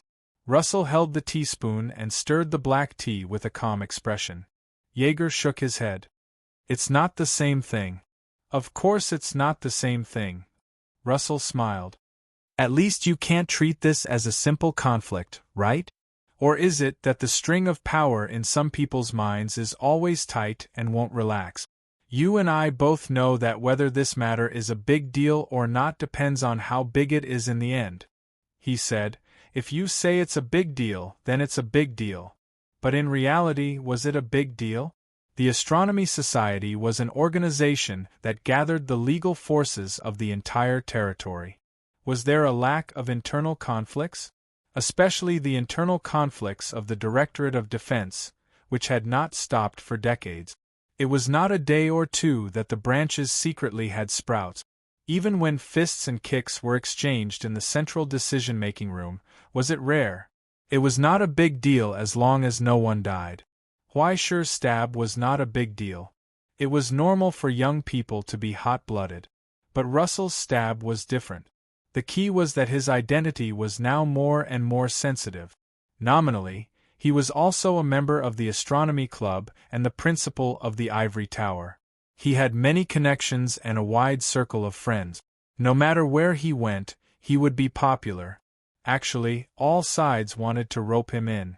But now, he was about to become the de facto leader of celestial genealogy. Even if the utopia was gone, he could no longer be viewed from the same standpoint as before. Thus, the matter became serious. That day, the director recalled the helplessness of being dominated by the utopia and the humiliation of being treated as a stinky younger brother. Why was the director a second-class person while the utopia was above everyone else? This was still a problem left behind by history and could not be resolved. In addition, with the rise and expansion of celestial genealogy, they would definitely try to rebuild the utopia. And this process would inevitably be accompanied by the shaking of the directorate's authority. Even if there was a great disparity between the two sides, as the highest authority in the Tianwen society, the central decision room would not lose its leadership position because of this. However, the pot was only so big. If 2 pieces were not enough, wouldn't there be less on other people's plates? Jaeger's meaning was very clear. A portion of the directorate had decided to use this incident as a spearhead to attack Russell and suppress the development of celestial genealogy. From my personal point of view, I don't want the Astronomy Club to have internal conflicts at such a critical time. Jaeger said bluntly, if celestial genealogy can develop and grow, we'll naturally be happy to see it happen. We won't even be stingy with sharing a portion of our resources to meet your need. Now that the situation is difficult, the more forces there are, the better. But others might not think so. The Secretary General of the Directorate, the de facto spokesperson of the Central Decision Room, said, I'll help you, but you have to give me an explanation. Explanation? How? Russell shook his head indifferently. Did you call for everyone to vote for you when you were running for president? Sorry, I don't have the habit of canvassing votes for my competitors. Let's change the conditions. Jaeger had wanted to become the president of the astronomy club for a long time, and he had never concealed this point. As the leader of the Reformist Party, he had always advocated reorganizing the internal structure of the astronomy club and at the same time streamlining the Directorate of Astronomy. If he wanted to make so many drastic changes, it was obviously not enough to rely on the position of Secretary General to balance the internal voices. The position of president, which had been vacant for many years, was the best choice. All these years, he had been committed to this. This was not some wild ambition, but just the goal and demand of a politician, who dared to say that they had never wanted to be the president of the astronomy club. As the leader of a faction, he had a reason and an obligation to fight for this position. Russell, you should know that this is the best choice, Jaeger solemnly promised. If I can become the president, at least during my term of office, celestial genealogy won't have any obstacles in rebuilding the utopia. I know you are dissatisfied with the Directorate of Astronomy, but even if you run, you won't succeed, even if you have the Book of Destiny. Russell was silent. He just quietly drank his black tea. After a long time, he sighed softly. Change the conditions, Jaeger. Russell shook his head. I don't have any objections to you. The achievements and sacrifices of the Directorate of Astronomy over the years are obvious to all. I know very well that even if the utopia can be rebuilt, it may not be able to return to its former glory in my lifetime. You are indeed the most suitable candidate for president. But no. If you can succeed, then I will obey your orders. If I fail, then I will wait for the next election. He said, but if it's not someone from the utopia who is the president, then I can't recognize it. That's all. He could accept reality, but he absolutely could not give up his obsession with that position. This was the last bit of backbone left in the utopia. Even if it was meaningless, Russell could not lower his head. The burden of passing down the legacy. Jaeger sighed. I can understand, but my promise is still valid. Russell, I look forward to the reconstruction of the Kingdom of Heaven's genealogy, and I also look forward to the revival of the utopia. This has never changed. Don't worry, I won't make things difficult for you. Russell shook his head and smiled. He suddenly asked, I heard that the decision-making room has proposed to activate the border defense line in advance? Jaeger was silent for a moment. He glanced at him strangely and sighed silently. How was he able to know such a top-secret, information that was rarely known even within the Directorate of Defense, and why was he showing off in front of him? Please, can you not be so flirtatious? Could it be that in Russell's eyes, the decision-making room was really a sieve with holes all around? However, since the other party had already asked so openly, there was no need for Jaeger to hide the news that was going to be announced tomorrow. The pressure is greater than expected, he said. Although the Bronze Eye is still collecting more data, there should be no less than 2 elemental destruction involved in this war of the world. Many rulers have already chosen to join forces, and we can already foresee that the situation will be difficult. Otherwise, the 5 pillars would not have relented on the matter of restarting the presidential election. Then it seems that things are really serious.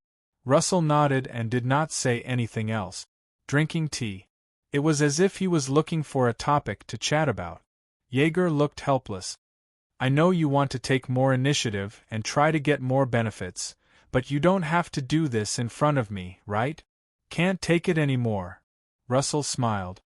My bladder is not good. I need to go to the toilet, Jaeger said. We've already drunk 5 or 6 cups of coffee. You have to talk to me about serious matters. Well, the serious matter is about the border defense line. Russell said straightforwardly, I have a way to expand the range of the 3 blockades. Jaeger's movements froze. In the long silence, he looked up at Russell in front of him in silence. What? Unbelievable? Russell asked. No, I'm just wondering if you're bluffing me. Jaeger said straightforwardly, You have a record of this, but I hope you won't joke about this kind of thing. The 3 blockades were of great significance to the present realm. Even the existence of the border defense line was only a city wall, but the 3 blockades were the foundation of protecting the present realm. If the power of the 3 blockades could spread to the present realm, then whether it was defense or counterattack, the present realm would have a strategic advantage. Whether it was the physical rules brought by Zarathustra suppressing the chaotic phenomenon of hell, the real-time transmission of the Bifrost map, or the huge threat to the rulers of the world from the destruction of all things. All of these would bring about a huge boost.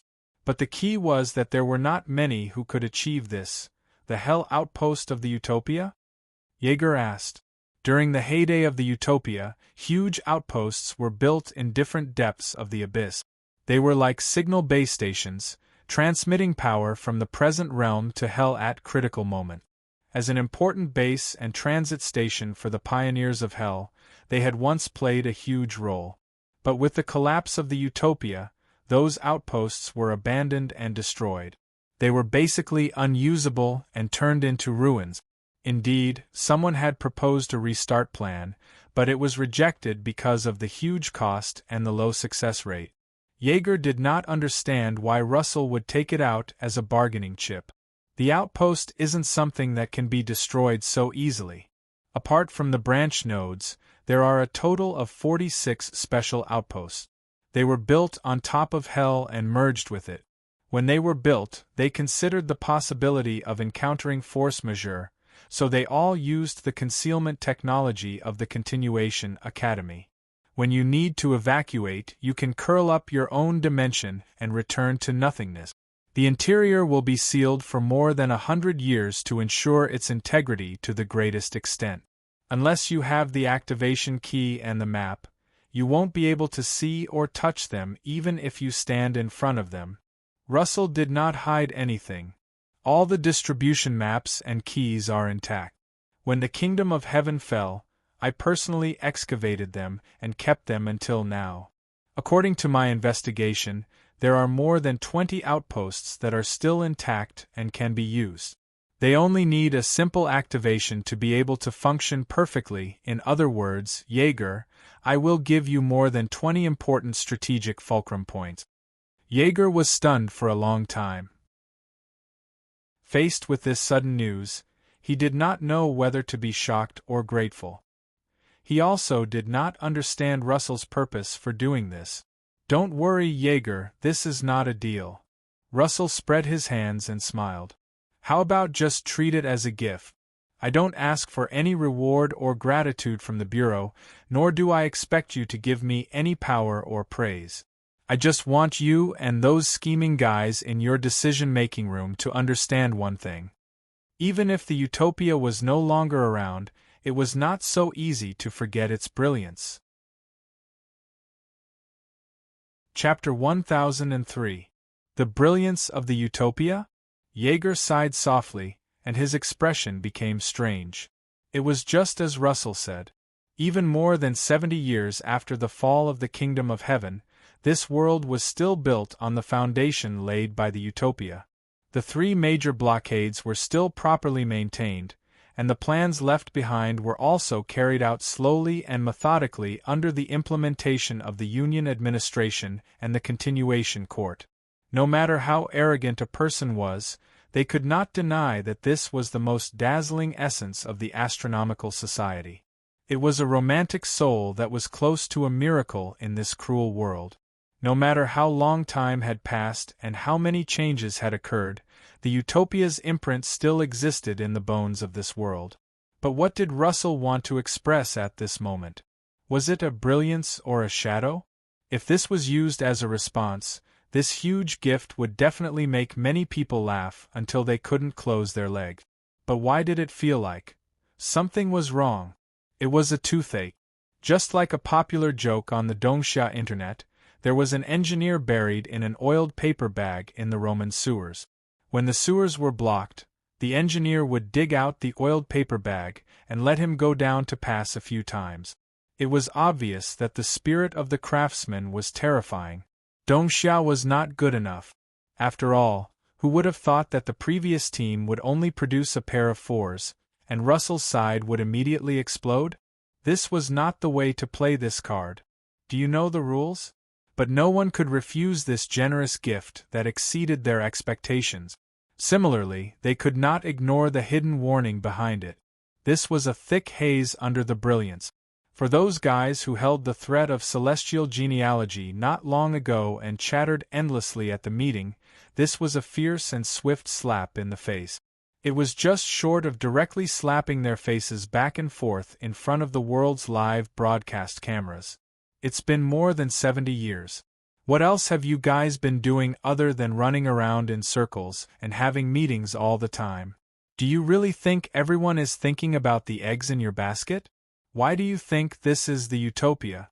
What the Union administration doesn't dare to do, the utopia will do. What the Union administration doesn't dare to do, the utopia will do. What the Union administration doesn't dare to do, the utopia will do. What the Union administration doesn't dare to raise, the utopia will raise 5 to 6 tanks of fish. This is utopia. Is it clear enough?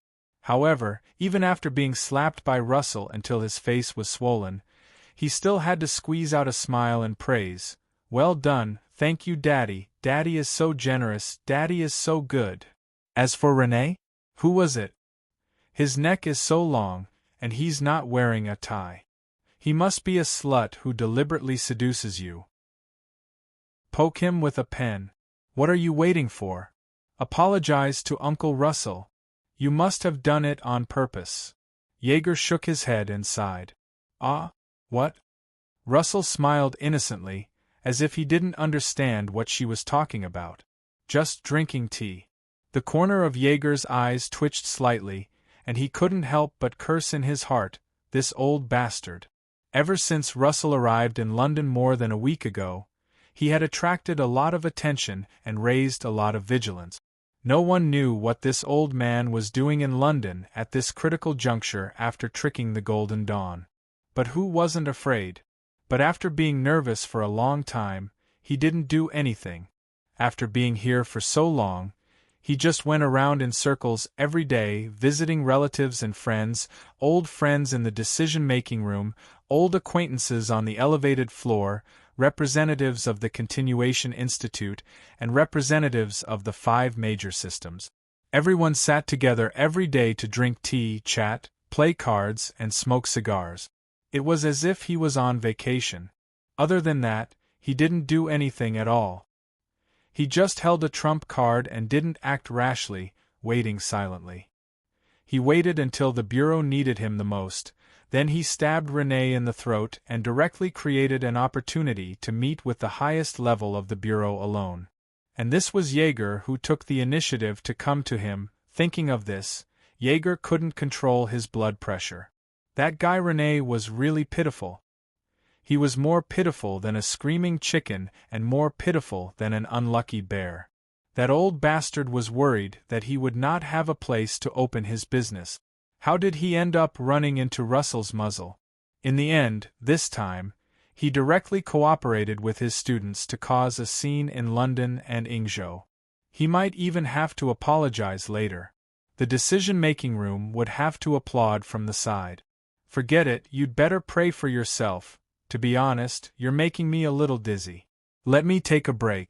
Jaeger raised his hand and rubbed between his eyebrows. He felt that the heat and energy brought by the espresso wasn't enough to consume his brain. After pondering for a long time, he let out a long breath and said straightforwardly, "This matter is too important. I can't give you any guarantees. I hope you won't scare, Pa." A briefcase was placed on the table in front of him. Jaeger was stunned. Russell raised his hand and motioned for him to open it. After a brief silence, Jaeger raised his hand and pressed the button. In an instant, the briefcase opened smoothly. The old documents and more than 40 keys were directly displayed in front of Jaeger. F***CK. Jaeger was so scared that his heart almost stopped beating.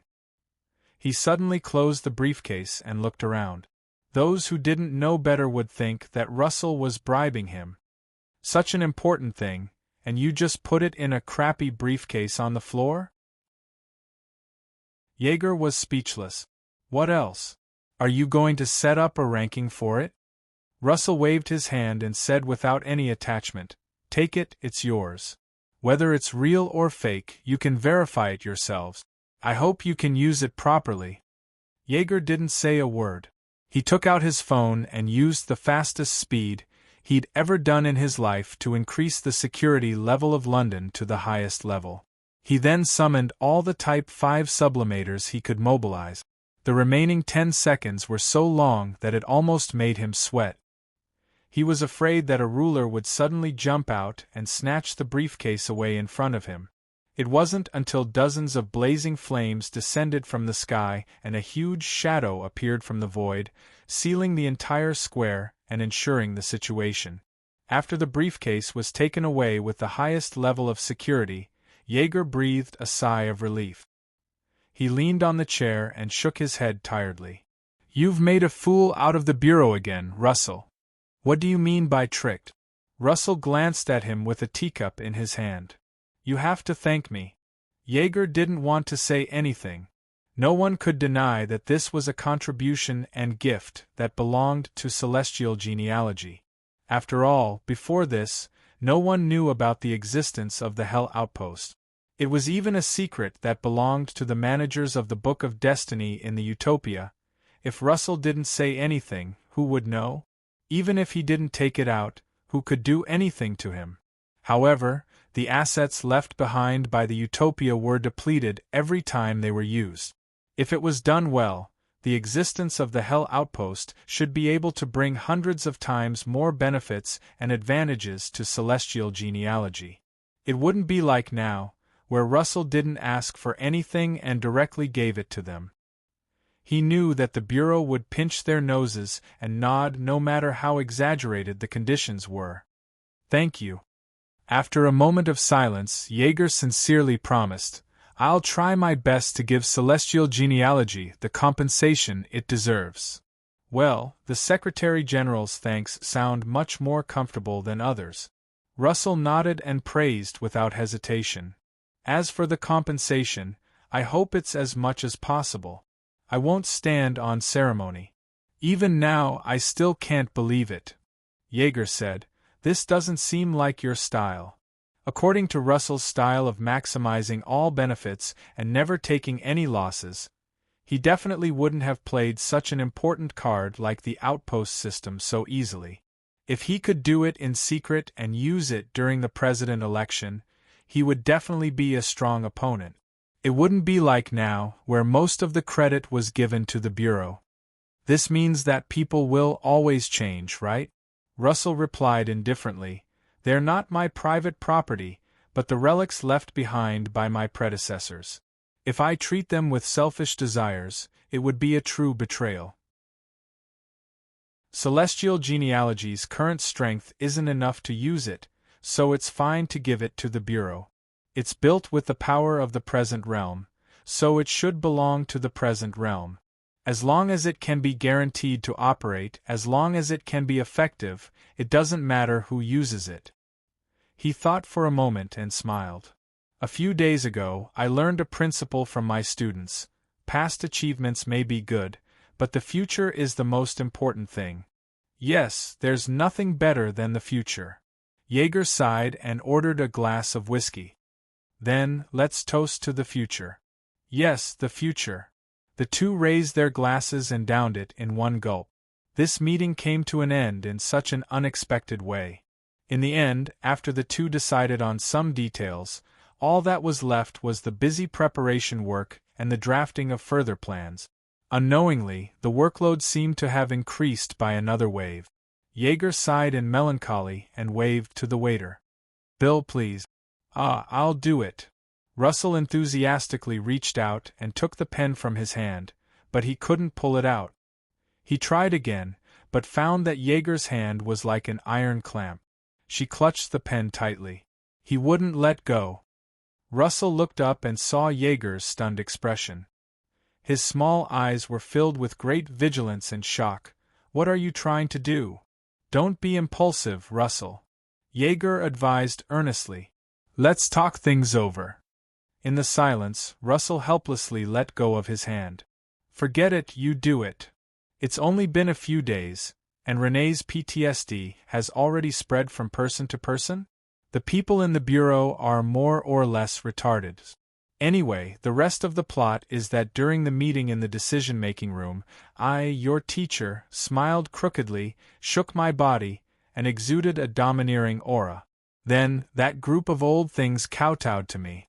To be specific, it's very cool, including the part where Renee bowed and apologized. I also got someone to record a high-definition video. You can learn from it when you come back. On the phone, Russell sighed faintly. Young man, there's still a lack of maturity in acting cool. You still have to rely on the old man to make an appearance at critical moment. Huaisher only felt that this old bastard's face was full of sunshine. He interrupted him unhappily. Let's talk things over, okay? So, the job you gave me is to join this activation plan and lead a team alone to reactivate an outpost? Nominally, yes. Russell nodded. And when the time comes, the Bureau will also focus on promoting you as the chief contributor and the main representative. Huaisher felt that something was not quite right. He couldn't help but frown slightly. What about in reality? In reality, of course, I don't care if they die. Russell calmly replied while smoking his cigar. No one really thinks that I'll do it for free, right? Our celestial genealogy's tools, the pillars of our sect, when did they have the right to order us around for free? This time, let them help you attract the firepower from hell. When we get out of here, we'll play on our own. He paused for a moment and said seriously, there's a more important task for you to complete. I knew it. Huaisher sighed. Before he could complain about how evil this old bastard was, he heard the voice on the phone. Also, I already have an idea about your advancement. Chapter 1004. Advancement. Huaisher felt as if a lifetime had passed when he heard the word. That's right, I still want to advance. Advance as in advance, advance as in advance. What a distant phrase. With an old pigeon like Russell flying in the sky, he thought he would never get to advance in his lifetime. Oh, you've finally remembered that you, as a student, have been waiting for advancement for a long time? What were you doing earlier? So, Huaisher pulled a chair over on the balcony and asked directly, where's the material for the ocean divinity? What did you get from the Federal Bureau of Investigation? A bunch of stingy bastards, let's not talk about them. Russell clicked his tongue and shook his head. The Bureau wanted to give you that broken trident of Poseidon's to make up the numbers, but I didn't agree. What the hell? Huaisher cried out. Not long after she sat down, she almost jumped up in fright. The trident used by Poseidon, one of the three gods in the Greek genealogy? It's already outrageous that the Bureau has such a treasure in their inventory, and it's even more outrageous that you don't want it. If you don't want it, what else do you want? Relax, Huaisher. Russell shook his head helplessly. You have to look at the long term, right? It's just a broken trident that's been broken for many years, sitting in the warehouse collecting dust. Its correction value has been drained by the 3 secret instruments, so it's just an empty shell. Other than having some history and being able to make do with it as an antique in a museum to earn entrance fees, what else can it be used for? It's still much better than the other things. Huaisher held back a mouthful of blood and wanted to spit it on Russell's face from tens of thousands of miles away. That's the trident of the Sea King, Poseidon's trident. In the entire world, how many things are more important than that? Do you think you can pull out the sea-stabilizing divine needle from the dragon vein of Eastern Xia? Don't forget, Huaisher, there is a decisive difference between celestial genealogy and other genealogies. Russell shook his head. Tangi should have told you that most of the celestial genealogy source codices don't choose the power of the gods, but rather miracles witnessed by humans.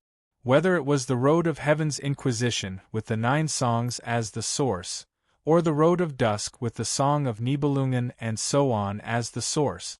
Compared to the side of the gods who controlled the current situation, what was more important was the side of the god. Too much divinity is not a good thing for you. Besides, now that the Greek genealogy has almost been integrated with the Roman genealogy, whether the remaining divinity can be compatible with Yun Zhongjuan or not is another matter. However, I did discuss it with Xian Niao, but Xian Niao didn't agree. After all, you don't look like you can marry into Dongxia, so we can only think of another way. Wait, did you just overstate something very important? Huai Shi covered his face and sighed. Forget it, just tell me the result. What did the Bureau give me in the end? A lot of nonsense. It's all about the cooperation with celestial genealogy. There are only 2 or 3 about you. Russell did not keep Hao Ren in suspense and said straightforwardly, I have already negotiated with the continuation court.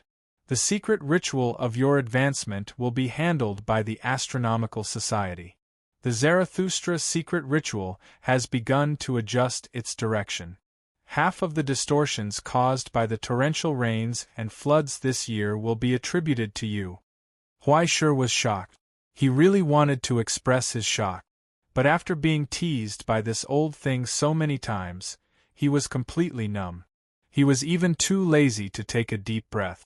After being stunned for a long time, he finally realized how exaggerated this was. By modifying the secret ritual of Zarathustra, the source of the damage was changed and directed to Huai Shi. With the involvement of the continuation court, although it was impossible to imagine what kind of technology was used to achieve it, it was definitely not simple. That was a super-large enchantment that covered the modern realm and protected the entire world. It was actually changed for Huai Shi's advancement alone. Even if it was only half, it was already exaggerated enough. It was equivalent to using half of the world's torrential rains for a whole year to prepare the environment and conditions needed for Huai Shi's advancement. Not only was it enough for the secret ritual of Yun Zhongjuan's advancement, but once Huai Shi succeeded in his advancement, this distortion that spread throughout the modern realm would instantly push Yun Zhongjuan to an unprecedented peak. He would instantly reach the maximum level after the advancement. As for the abyssal erosion caused by the distortion, there was no need to worry at all. The celestial genealogy's resistance to abyssal erosion was originally the highest among all the genealogies, and Huai Shi's deluxe version was simply maxed out. The degree of erosion that would solidify in a minute on others was not even enough for him to yawn. Pay-to-win players were just that unreasonable. Moreover, there were a large number of secret rituals in the divine mark Heaven's Inquisition that required a large amount of distortion to be released, so there was no need to worry about not having a place to use them. Huai Shi had always been a little resistant to outrageous things, so he did not deliberately collect them. He did not expect Tianxing to be so quick to directly blame more than half of the disasters in the modern realm on him. It was equivalent to Tianxing lying on the modern realm's ear, pointing at Huai Shi and saying, "Yes, big brother, this is the one who beat you up." Although it was not quite right to think this way, it was always a good thing, right?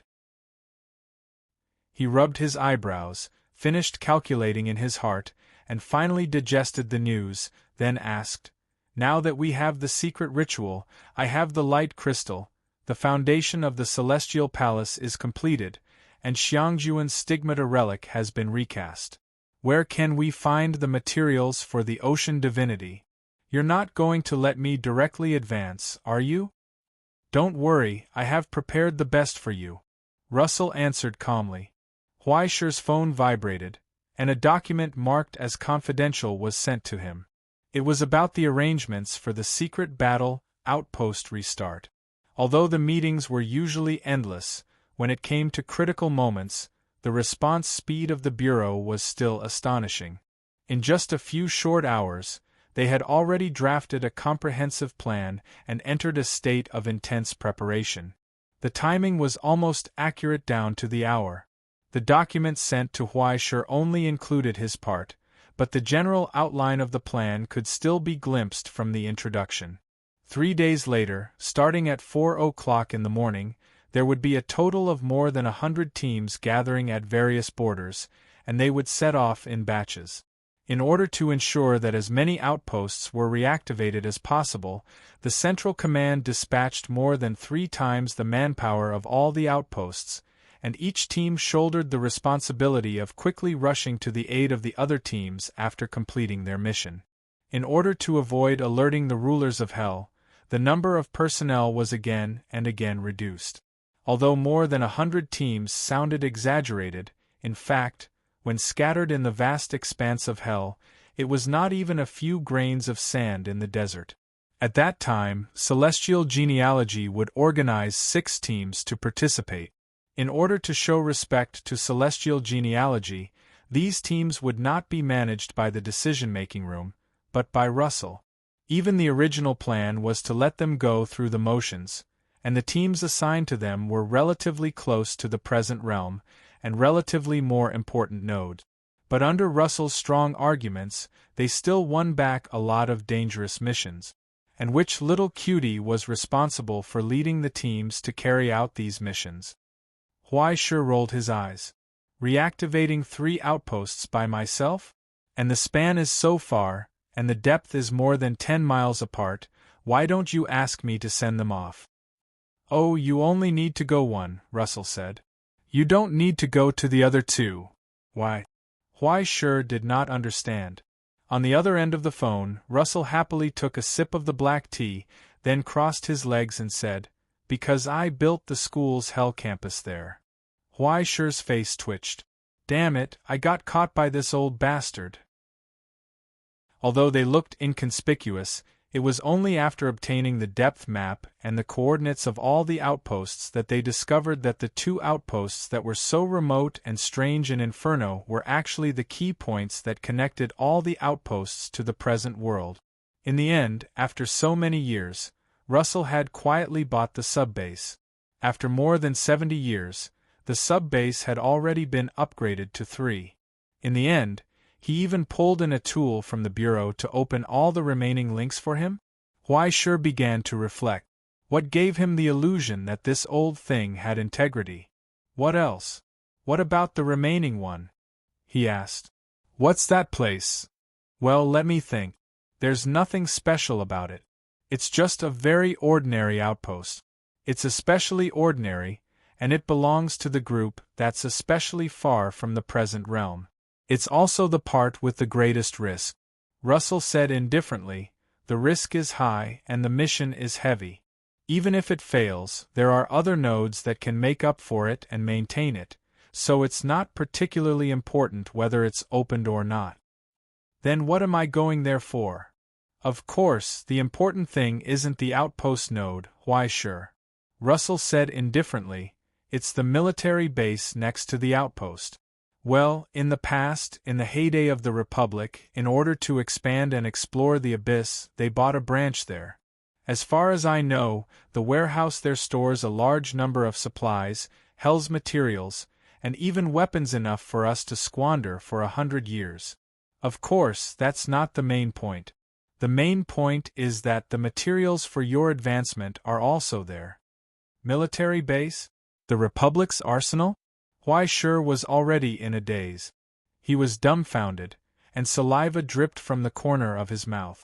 Just thinking about the terrifying power it represented made his brain start to shut down. Yes, it's a little belittling to call it materials, but it's an out-and-out big block. Russell continued, from the very beginning, it was a strategic weapon built for a lone army to explore and expand deep into Hell. It gathered the painstaking efforts and wisdom of many scholars and alchemists in the Republic back then. Throughout human history, there's no other advancement item that's more outstanding and suitable for you. There's such a thing? Huaishur was confused. Why haven't I heard of it before? This is probably why fate is so ridiculous. Russell sighed softly. A treasure built for the sake of expanding the abyss was instead drowned in hell. Back then, before Heavenly State fell, it had just been completed. After a hurried trial run, it was secretly sealed because of the Republic's split before it could be of any use. That was a secret project of the frontline base, independent of the outside world. I only unearthed information about it and its existence in the ruins and wreckage of Heavenly State. Its name is 20,000 miles under the sea. Of course, more people call it Deep Submarine, Nautilus. Chapter 1005. Now, looking back at the fall of the Kingdom of Heaven, what was caused was not only the collapse of the utopia but also the change of the rules set by an era. This change was not limited to the present realm but even went deep into hell. It was not an exaggeration to call it a collapse. Not a single place escaped the aftermath of the collapse of the building. Although the division caused by the Golden Dawn was a key junction, it was only a fuse. What really pushed the utopia to the brink of collapse was the fourth project, Kingdom of Heaven, which was once given high hope. The first project, the great mystic ritual, Zarathustra, said so, replacing the rules of the gods.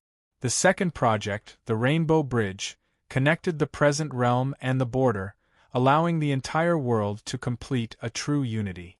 The third project, the Silver Sea, endowed all humans with a common soul.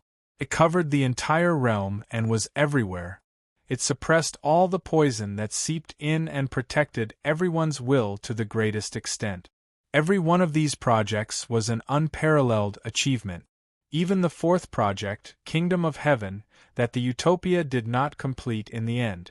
It was a library that integrated all the traces and records in the world, collected the essence of all the valuable souls and things, and stored all the true knowledge and history. Furthermore, it could extract the marks left by all the heroes and sages in history, iterate and evolve continuously. It was not an exaggeration to say that it could create an existence like the Savior, right? In fact, this is only the first stage of Kingdom of Heaven. During the long journey, Russell once said to Huai Sure, "If that's the case, it's at best a job that can be completed with time. Although it's great, it's not qualified to be called the fourth project." Even though it was so exaggerated, it was only the foundation of something truly great. A blueprint, a key to the future, an experimental product. The real purpose of the fourth project is to create a true Kingdom of Heaven with the power of man. A true Kingdom of Heaven? Huai Sure was confused. The kind where milk and honey flow in the river? I'm not a core participant, so I can't describe it to you in detail. But after the fall of Kingdom of Heaven, I met the gray-robed man once and asked the same question as you. Russell smoked his cigar and sighed softly. The man in gray told me that the so-called heaven is a world where hell does not exist. This was the real purpose of the fourth project. At the same time, it was also the ultimate goal of the utopia. It was the origin of the name celestial genealogy and the significance of its existence as a tool. Breaking away from the cycle of life and death, there was no need to destroy the world and then rebuild it. Instead, it was eternal hell, creating a brand new world without hell. Even Russell, after so many years of pursuit and exploration, could not imagine how to fulfill such a despairing wish. How to do it, how to achieve it, and what method to use to achieve this goal. Everything had become a mystery with the disappearance of the last president of the Astronomy Association. No, perhaps when Kingdom of Heaven fell, it had already been declared a failure. Because of the betrayal of the Golden Dawn, there was an aberration catalyst hidden in the Kingdom of Heaven from the very beginning, which had the possibility of becoming a destructive element. During the long period of creation, it had been hiding in the shadows, absorbing nutrients, slowly sprouting and spreading. It was not until the moment Kingdom of Heaven was tested that the aberration from hell erupted from it. What it brought was a terrifying contamination that instantly spread across the borders of the present realm and hell. All the institutions and important equipment connected to Kingdom of Heaven were unprepared for the erosion. Whether it was the terminal that gathered 15% of the computing power of the entire realm, or the various institutions in the present realm, or even the ivory tower of the logistics base, or the outpost deep in hell.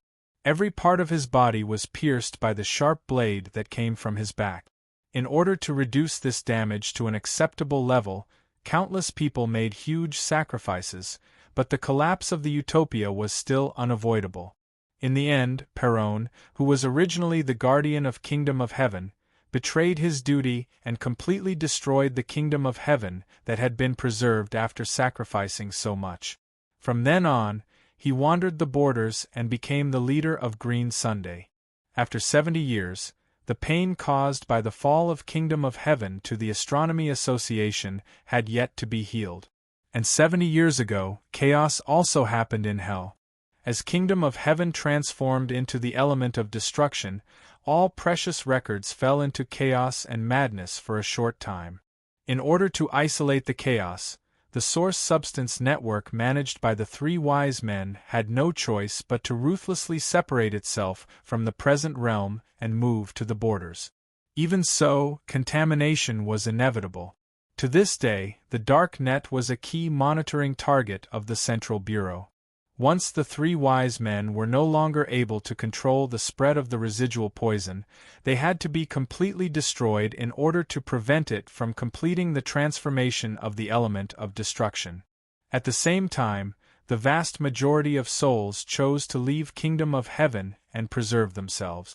Their whereabouts were still unknown. Or, he might as well be like the traitor Yi Ji and turn into the Golden Dawn. What was more serious was the deep backflow phenomenon caused by the failure of the defensive measures. The deepening of many depths triggered a chain reaction in the abyss. More than a dozen sleeping rulers were awakened, and the chaos in hell triggered a disaster that spanned dozens of depths. Most of Utopia's research facilities in hell were attacked.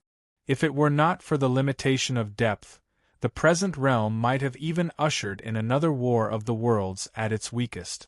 Ing Fangzhou died in battle at that time in order to protect the outpost where he was and buy time for others to evacuate. Even so, less than 1 in 10 people who successfully withdrew survived, and the losses were heavy. The Nautilus was sealed at that time. Russell sighed softly.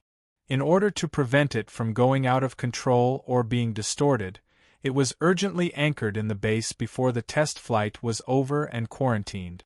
After the evacuation, there was no more news. Did the evacuees not return? Huaishur asked. They are not on the list of returnees. Russell was silent for a long time before sighing softly. They're probably dead. I see. Huaishur was silent for a moment before telling him, "Don't worry, I will bring it back." Not only that, Huaishur, the mission you shoulder is more important than you think.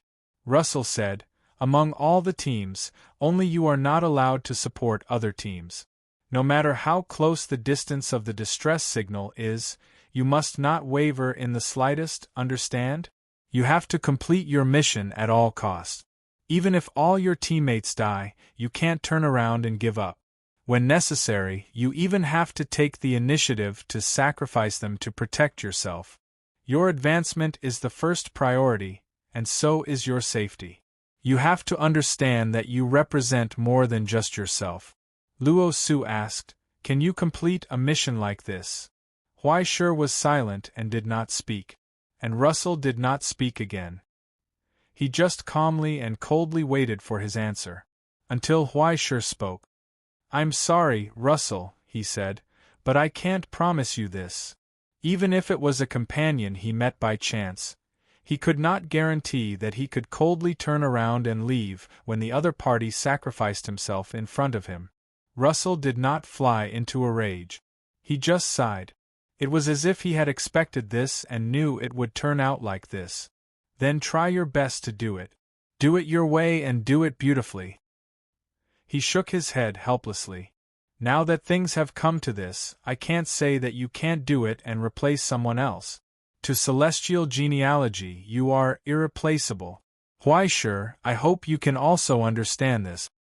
It sounds like I've caused you trouble again? Why sure asked. Yes, big trouble. But what can I do with a student like you? Russell laughed self-deprecatingly. The worst thing is that I actually feel quite happy. As a teacher, I don't know if I should be proud or ashamed. In short, you go and do your work. Leave the rest to me. In fact, the most dangerous part of the entire mission was not the route. It was the process of returning. When they went, it was a secret operation. But after all the outposts were reactivated, even a blind person would be able to sense the waves clearly. At that time, the rulers participating in this war of the worlds would definitely not let it go.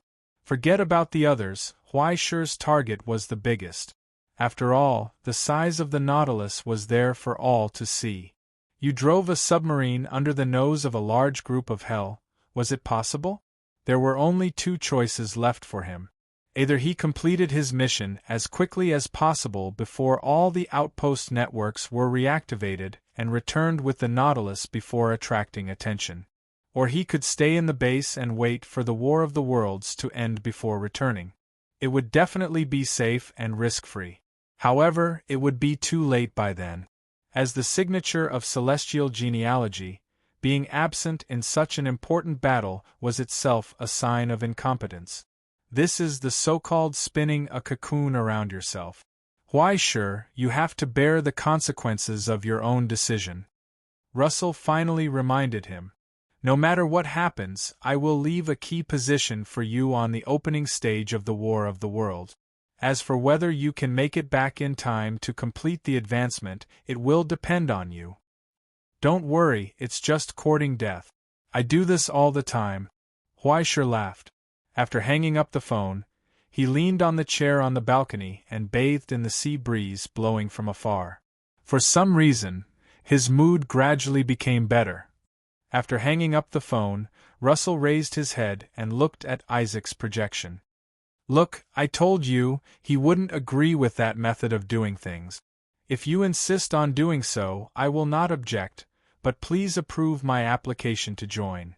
Isaac replied expressionlessly. This mission is too important.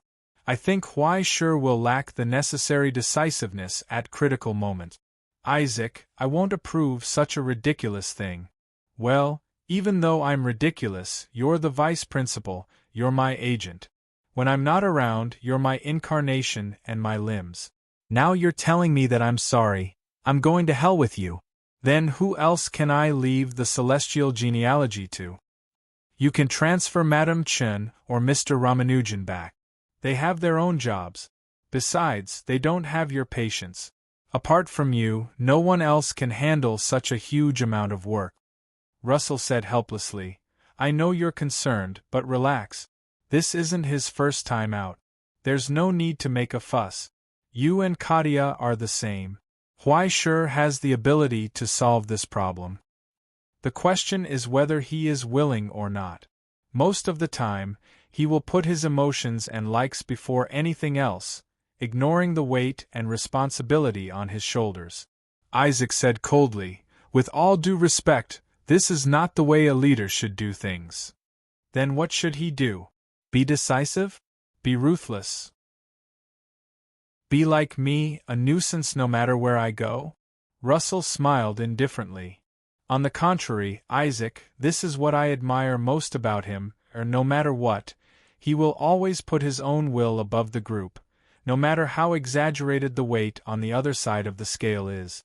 He does this not because anyone expects him to do so, but because he has decided to do so. In my opinion, as a leader, that's all you need to do. If he is always easily interfered with by the likes and dislikes of others, how can he control the direction of the future on behalf of more people? Apart from that, what he lacks is nothing more than a little experience. In the middle of the night on the other side of the reality, Russell leaned on the chair and said with a smile, Don't worry. You need to give him some time. He will do well, better than you can imagine. After a long silence, Isaac nodded. I will. The projection disappeared without a trace. In the quiet room, Russell closed his eyes and hummed softly. Chapter 1006. After Huai Shi and Russell had a final communication, the matter was finalized. In the following time, Huai Shi also ushered in a period of intensive preparation, preparing the equipment and supplies needed to set off to hell. Of course, before leaving, he did not forget to give his dear students extra homework to ensure that they would not have the energy to make trouble. Yuan's workload was already bursting, and little 19 was recently unable to leave the dojo and the 6he society, so the focus of attention became the problem girl, Anya. Too addicted to the game. Especially too addicted to the game of freeloading teachers. He must be disciplined.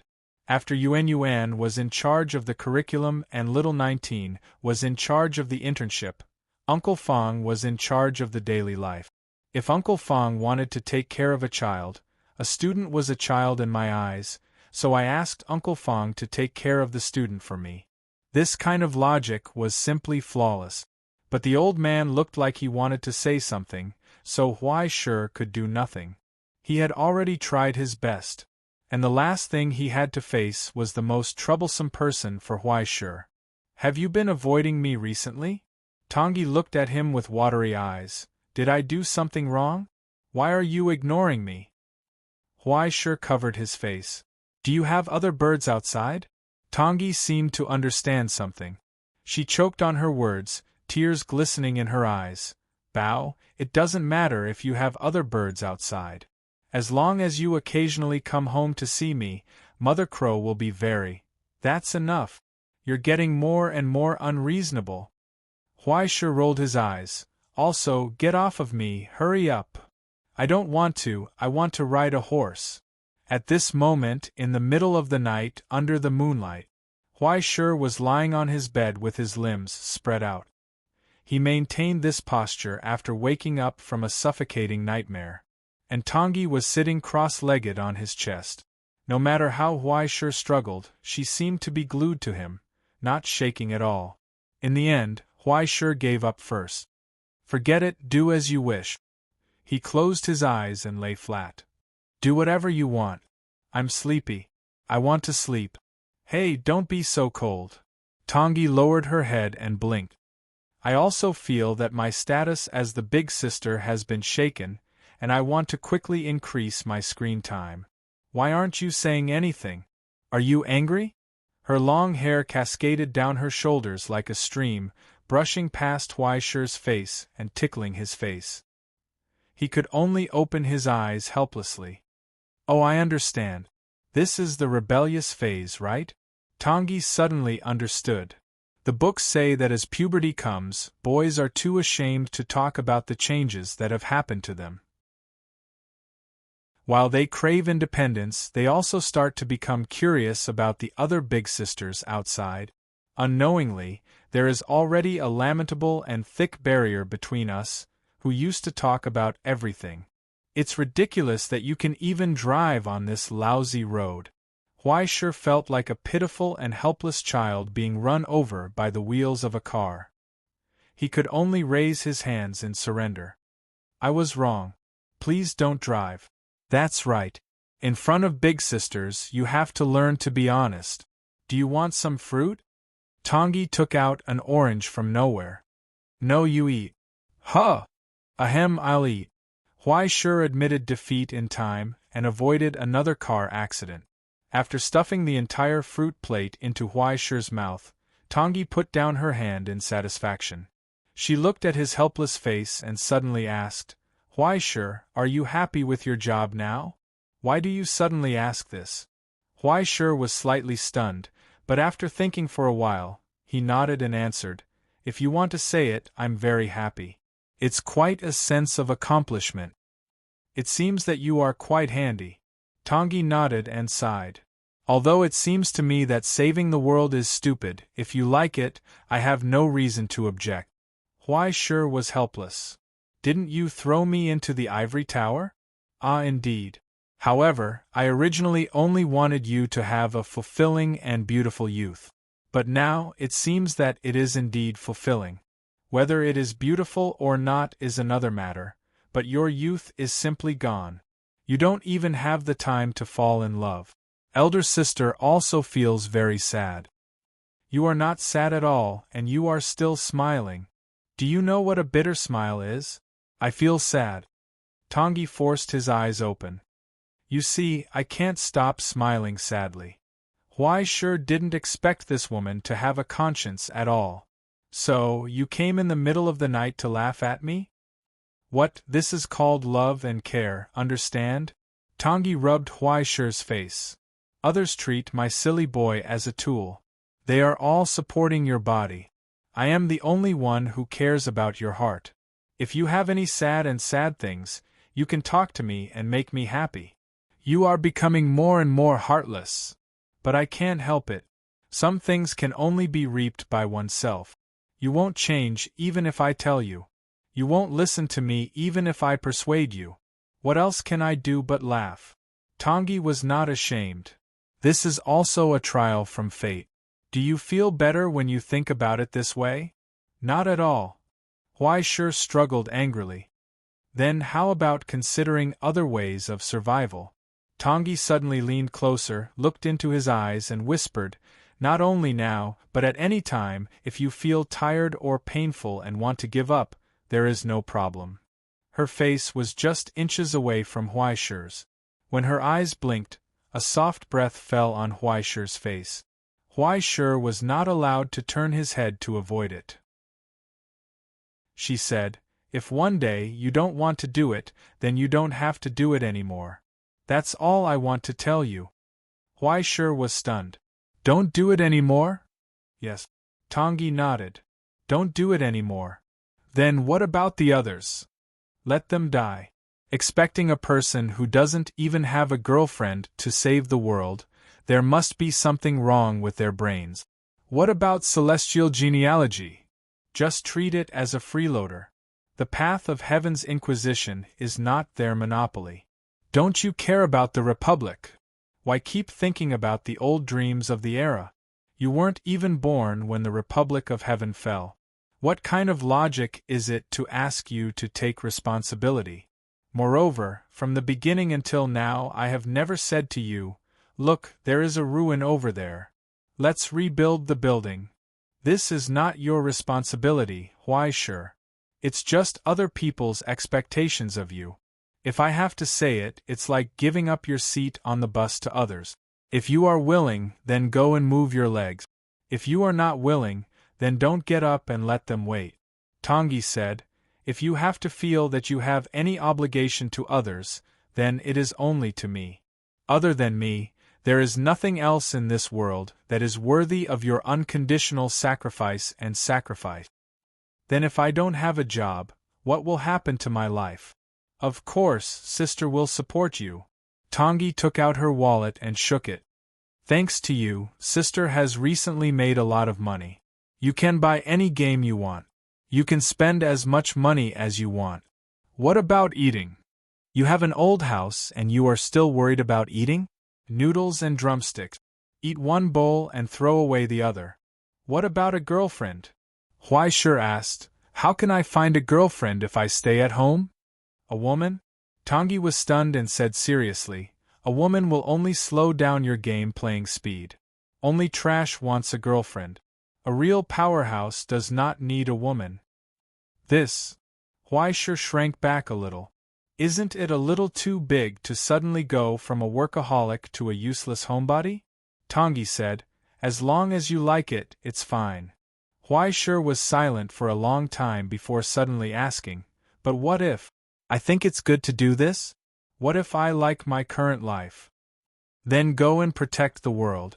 Tongi replied calmly, under the premise that you can give up at any time, do your best to do it.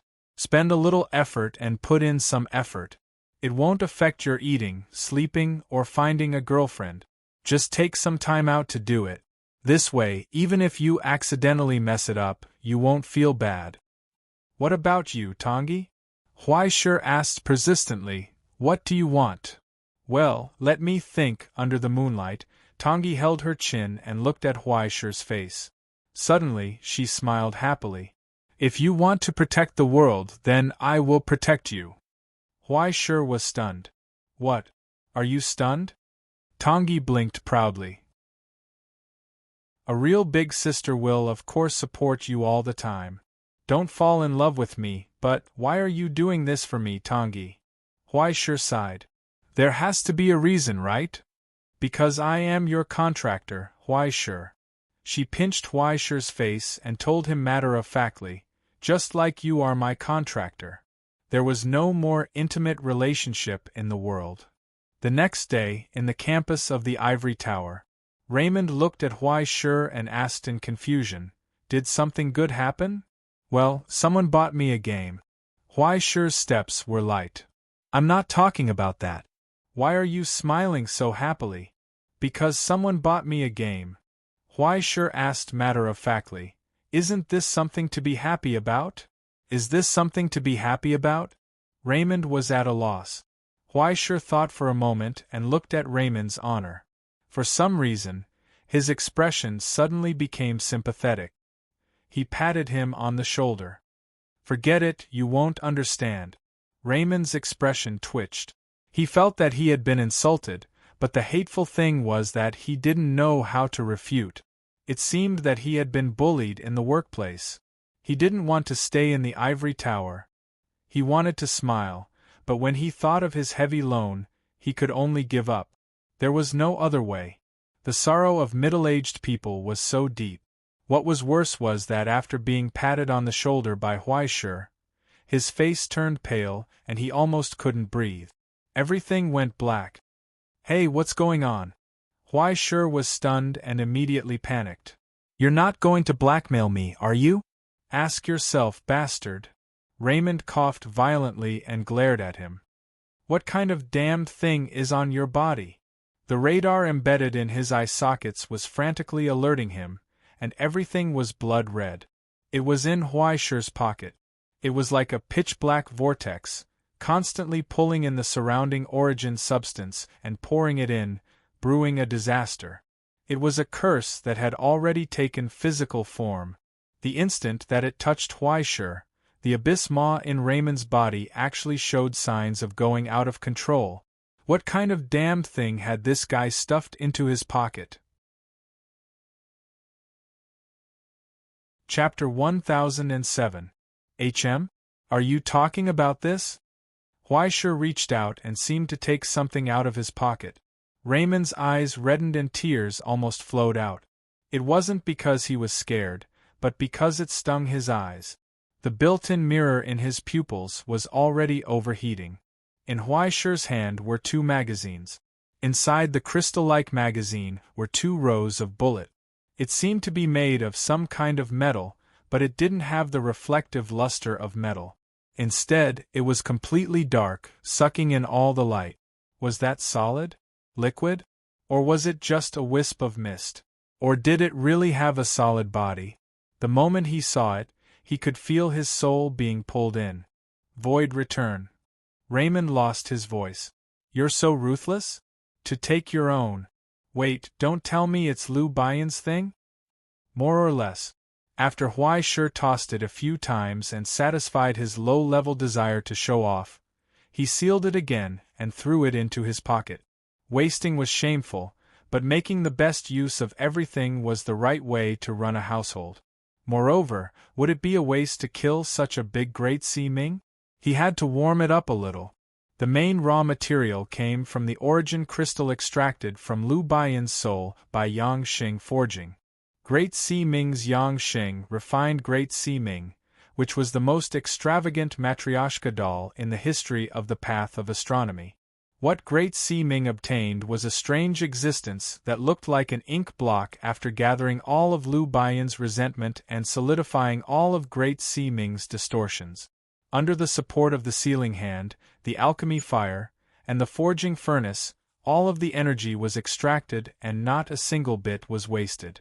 Even the screams and pain before death were perfectly preserved in the sealing hand. The ink stick contained all of Lu Baiyan's souls and the skills of an abyss painter. Apart from Great Sea Ming's innate ability to deal damage to the creatures of hell, it was also incredibly corrosive. Huai Shi used some of the ink stick to draw a few lines on the ground. The depth of the space around it began to destabilize, and the places that the ink came into contact with were quickly assimilated by origin substances. If Huai Shi was an abyss painter, he would definitely be able to use this even more perfectly. Unfortunately, he was just a broken zither player. He cut 1/5 of it and divided it into 2 sections. One section was given to Little 19 as a curse vessel, and the other end was given to the abyss painter in the school's oil painting department. The rest were all refined into bullets by Huai Shi using the casting technique. Using the casting furnace below Donbwa smelting, it took a full half a month to completely take shape. What he obtained was the 11 calamity crystals that were comparable to the Directorate of Command's numbered spell bombs. Take from hell, use from hell. It would be best if he could return it to the traders of Golden Dawn. Put such a dangerous thing in your bag. Raymond glanced at him and realized something was wrong. Wait, where's your bag? Huai Shi's saddlebag, which he usually carried when he went out, was not with him today? It was taken by Mr. Sharma. He said that he wanted to maintain and modify it. Although Huai Shi used the word said, in fact, there were 2 sudden knocks on the door yesterday, and a note was pasted on the door, asking him to take it out and put it on the ground. After that, the item disappeared with a swipe. No one looked at it. There was no problem in handing it over to him. Although this backpack from Ms. Chachel was a gift from the creatures of hell, the transformation was originally completed by him and other alchemists. After using it for so long, it really should be taken care of again. Moreover, for a sublimator like Huai Shi who had maxed out his survival status, the effect of praying once every half a month was not very effective after passing the puberty period. Now that there was a creator who was willing to renovate it for him, it couldn't be better. But he said that he would give it to me today. I don't even know where to find him. Before Huai Shi could finish the word take from his mouth, his neck suddenly sank. Without any warning, a bag hung on it. After a long period of sluggishness, Raymond and he looked at each other in astonishment. How did he do this? Wait, let me see. Huai Shi took out his phone and used his authority to connect to the framework of the ivory tower and began to search for information on the interior of the tower. In the end, he played the video at 200 times the speed, but still couldn't see any signs. It wasn't until Huai Shi adjusted the magnification to 800 and looked at the video frame by frame that he saw a blurry figure. And there were only 2 frames. In one frame, he slowed down, one hand pressing down on his headscarf, and the other hanging the bag around Huai Shi's neck. In the other frame, he turned around, pressed down on his headscarf, and assumed a sprinting posture. And then, there was nothing. It could only be said that the creator could really do whatever he wanted. He came at the speed of light and left at the speed of light. Seeing this, Huai Shi began to doubt his life. You have to use your own framework to partially accelerate time just to deliver something. Just how unwilling are you to talk to others? I'm willing to call you the strongest autism. Huai Shi cursed in his heart, but he still raised his head and waved at the sky to express his gratitude. It had to be said that Sharma really put in a lot of effort. After all, it was a relic of his ecology teacher back then, and he didn't do it half-heartedly. Now, it looked as if he had taken a cotton swab and dipped it in maintenance oil and cleaned it inside and out several times. It was spotless and looked brand new. He even repaired the parts of the skin that had fallen off. There was no flaw at all. If it weren't for the weight and feel of it as usual, he wouldn't have recognized it. Moreover, there was a 200-page thick instruction manual stuffed in the outer bag. Huai Shi took it and patted it in his hand. The Book of Destiny automatically read it. Excluding some unimportant information, there were a total of 2 changes. One was the internal space expansion and weight reduction, expanding to 20 cubic meters, but the usable space didn't change at all. This was because Sharma had stuffed a set of simple alchemy arrays and external equipment for the casting furnace into the remaining space. It was convenient for Huaishur to maintain his equipment at any time in hell, or make preparations according to the situation. The effect of the prayer item had been revised. The time was still the original time, but after sifting through a wide range that was originally not used at all, it was limited to the Hell Exploration Equipment Manual. Everything that could be used in Hell was there. Things that couldn't be used in Hell were also useless, and the quality was much better than ordinary civilian goods. It was completely strengthened for the exploration of Hell. And the most attentive part was the inside of the shoulder strap, Ms. Chachel's name. The part that was originally almost invisible due to the friction was re-outlined with gold stamping, and it was also reinforced and protected by law. It ensured that her name would never fade. This is just like a medal. Huaishur beamed with joy, without the slightest displeasure. He solemnly hung it on his shoulder and finally waved goodbye to the sky. "Thank you." There seemed to be a distant response in the wind, but it was not clear. It was like an illusion. 2 hours later, after seizing the time to deal with the last things, Huaishur followed the instructions of Vice Principal Isaac and went to the bottom floor of the ivory tower. The former station was now empty. Only a few people sitting on boxes were chatting. When they saw Huaishur, they waved their hands. They were the members of the headquarters who went to hell with Huaishur this time. Except for Raymond, the veteran tool and driver, the rest of them made Huaishur's eyes almost pop out. "Professor Anton?" Huaishur did not even have time to greet the others. He looked at the white-haired scholar. "You're going too?" "I'm already a bag of old bones. I want to warm up a little." The old scholar from the Russian Federation took off his pipe and greeted Huaishur. As cheerful and talkative as ever, he said, "I'll be counting on you to protect me from now on." Huaishur instinctively could not accept it. Professor Anton was his first friend and supporter in the academy, other than Ms. Olivia. Huaishur was able to establish himself in the ivory tower so quickly because of his help and support. Although he did not know his age, his granddaughter was older than Huaishur. She had just gotten married last year. The old professor did not retire and continued to work hard in his position. After all, teaching and educating people all over the world might be a bit of an exaggeration, but it was not a problem to cover half of the present world. What if something went wrong? Relax, Huaishur. It's just going to hell. It's not like I haven't been there before. I participated in the design of most of the outposts back then. It's no big deal. Professor Anton patted him on the shoulder and smiled slightly. "Without me, who will help you drive it back? Since this is your request, I will not object." Huaishur nodded helplessly. Indeed, Professor Anton was one of the most suitable members. Although he was not as diverse as Vice Principal Isaac, Anton had been immersed in the field of machinery all his life. He had obtained almost all the degrees in the internal discipline. It could be said that he was a fully automated giant mechanical processing plant. The Nautilus had been sealed for so many years. Without his maintenance and repair, Huaishur might not be able to drive it. The next two were also Huaishur's acquaintances. "Long time no see, Mr. Forster, Mr. Gregory." Huaishur placed his hand on his chest and bowed. Other than Raymond, everyone here was an elder. He did not dare to put on any airs. Forster was the chief engineer of the Iron Crystal constellation. He was specially transferred from the Grandmaster for this mission. He was an experienced Tier 4 sublimator. He had terrifying combat power that could intimidate the Great Azura.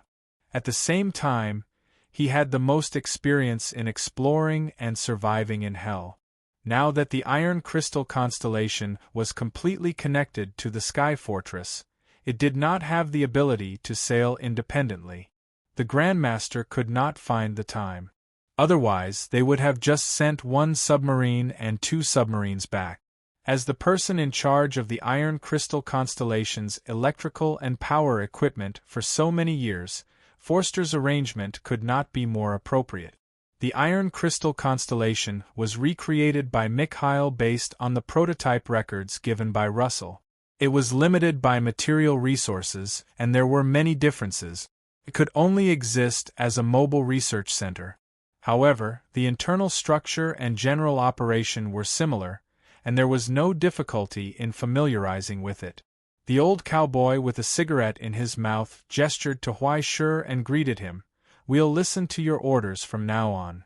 As for the last one, Gregory. This was the alchemist who herded sheep in the wilderness of the Russian Federation during the road trip with Russell not long ago. He was still wearing a leather robe, his hair was messy, and his melon seeds were all over the ground. However, the herd of silly sheep was no longer bleating beside him. The moment Huai Shi saw him, he subconsciously pulled up his pants. The psychological trauma was huge.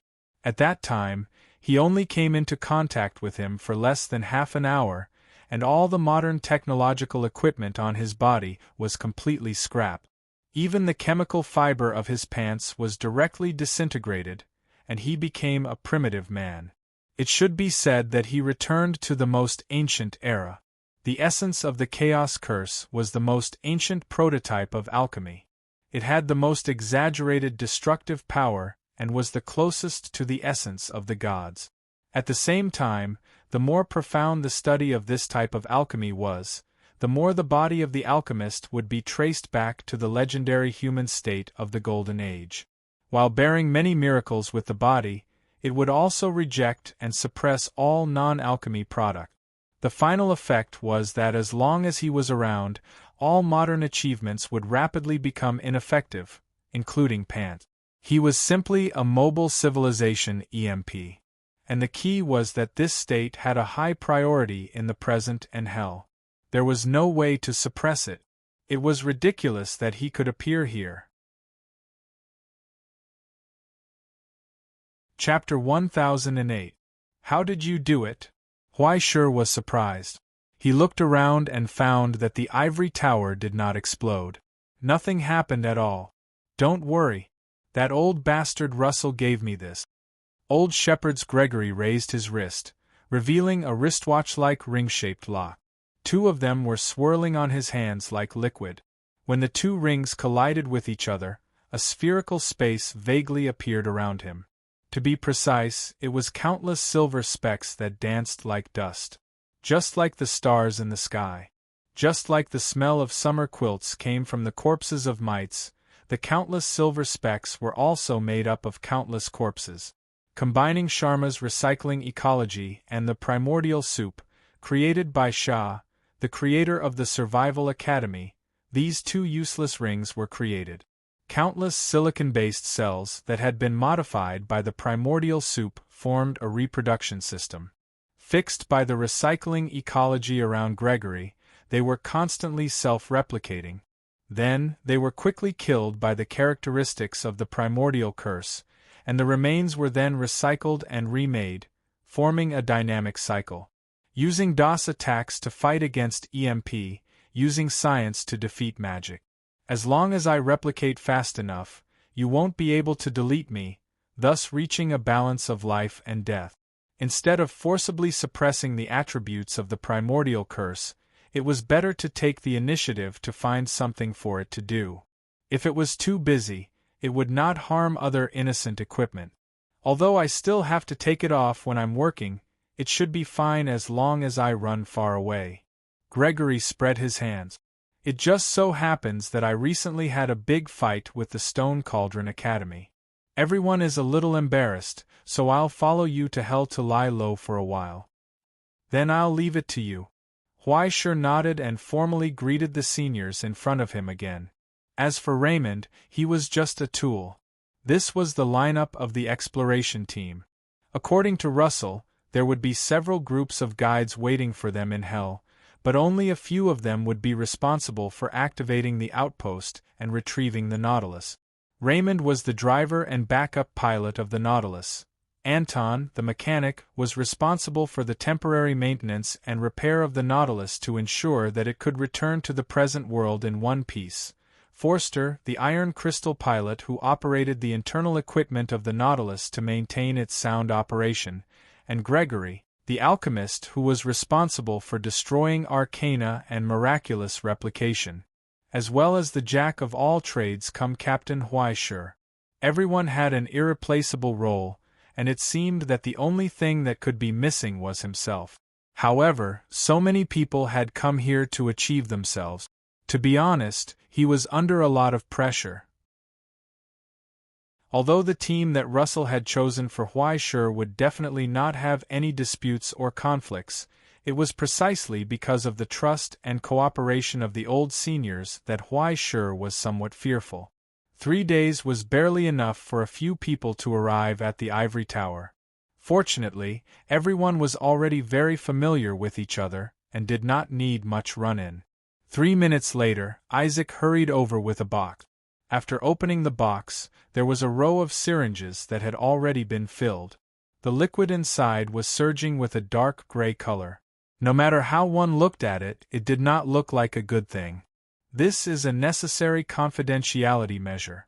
The internal arcana is provided by the Bureau to ensure that everyone will not divulge the mission and goal under any circumstances. At critical moments, you can self-destruct to avoid more pain. Time is limited, please inject yourselves. It was still the same straightforward style of introduction, but everyone here was already used to it. No one thought that this was looking down on them for not cooperating. They skillfully picked up the syringe and stabbed it into the artery. With a click, Huaishur felt a gray aura spread out in his body and soul, enveloping everything, but it quickly disappeared. However, with just a thought, after 3 confirmations, he could instantly ignite himself from the inside and turn into a green smoke of nothingness. This time, he could not let his imagination run wild. If he was not careful, he would really kill himself.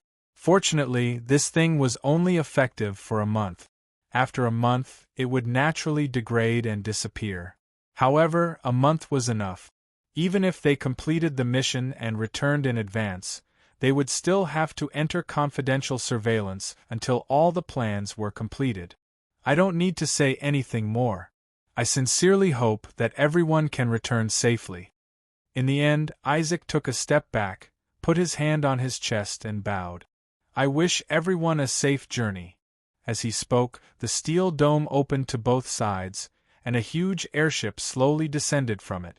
According to Russell's instructions before he left, Yoko Kusanagi and Sharma worked overtime to repair the big guy, the hellish environment inspection airship. The interior was equipped with enough deep survival equipment and all the necessary tools to last for 3 months. According to the records, the furthest safe travel distance was even past the withered area and deep into the dark abyss area. A large number of special monsters with the characteristics of Ingzhou were spat out on the airbags. At first glance, it was obvious that it was the work of Yoko. Take it and use it.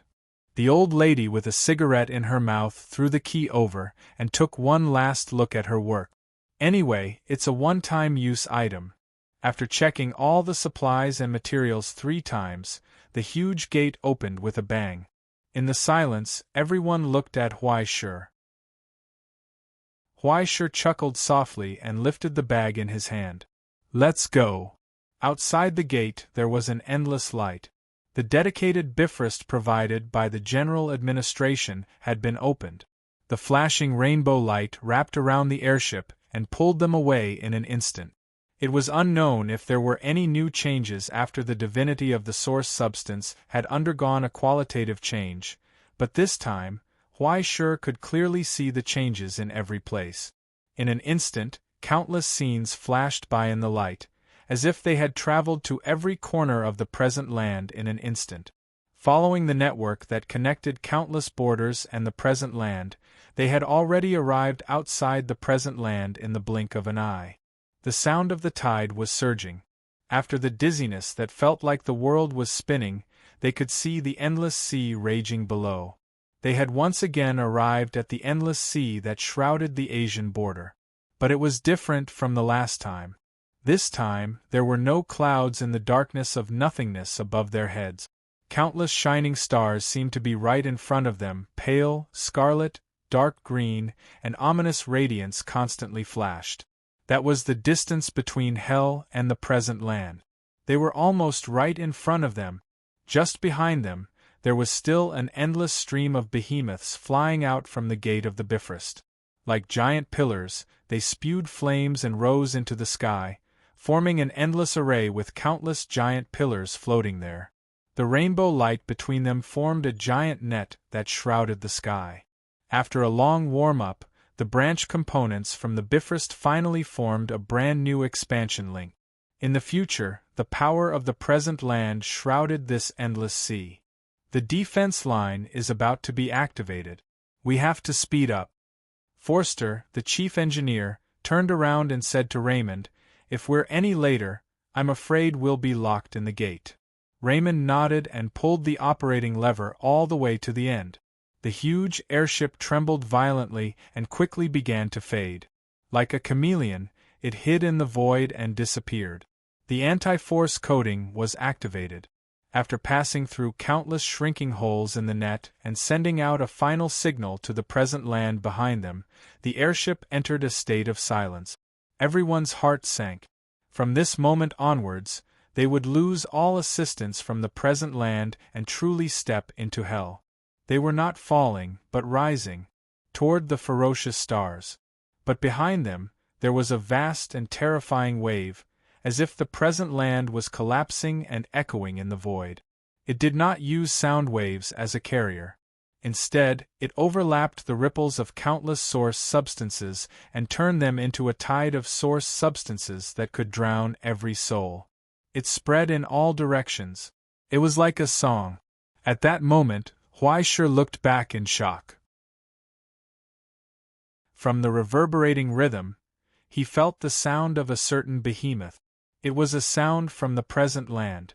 Under the pull and cover of countless Bifrost links, it was as if a chain so long that the beginning and end could not be seen was bound to the endless sea.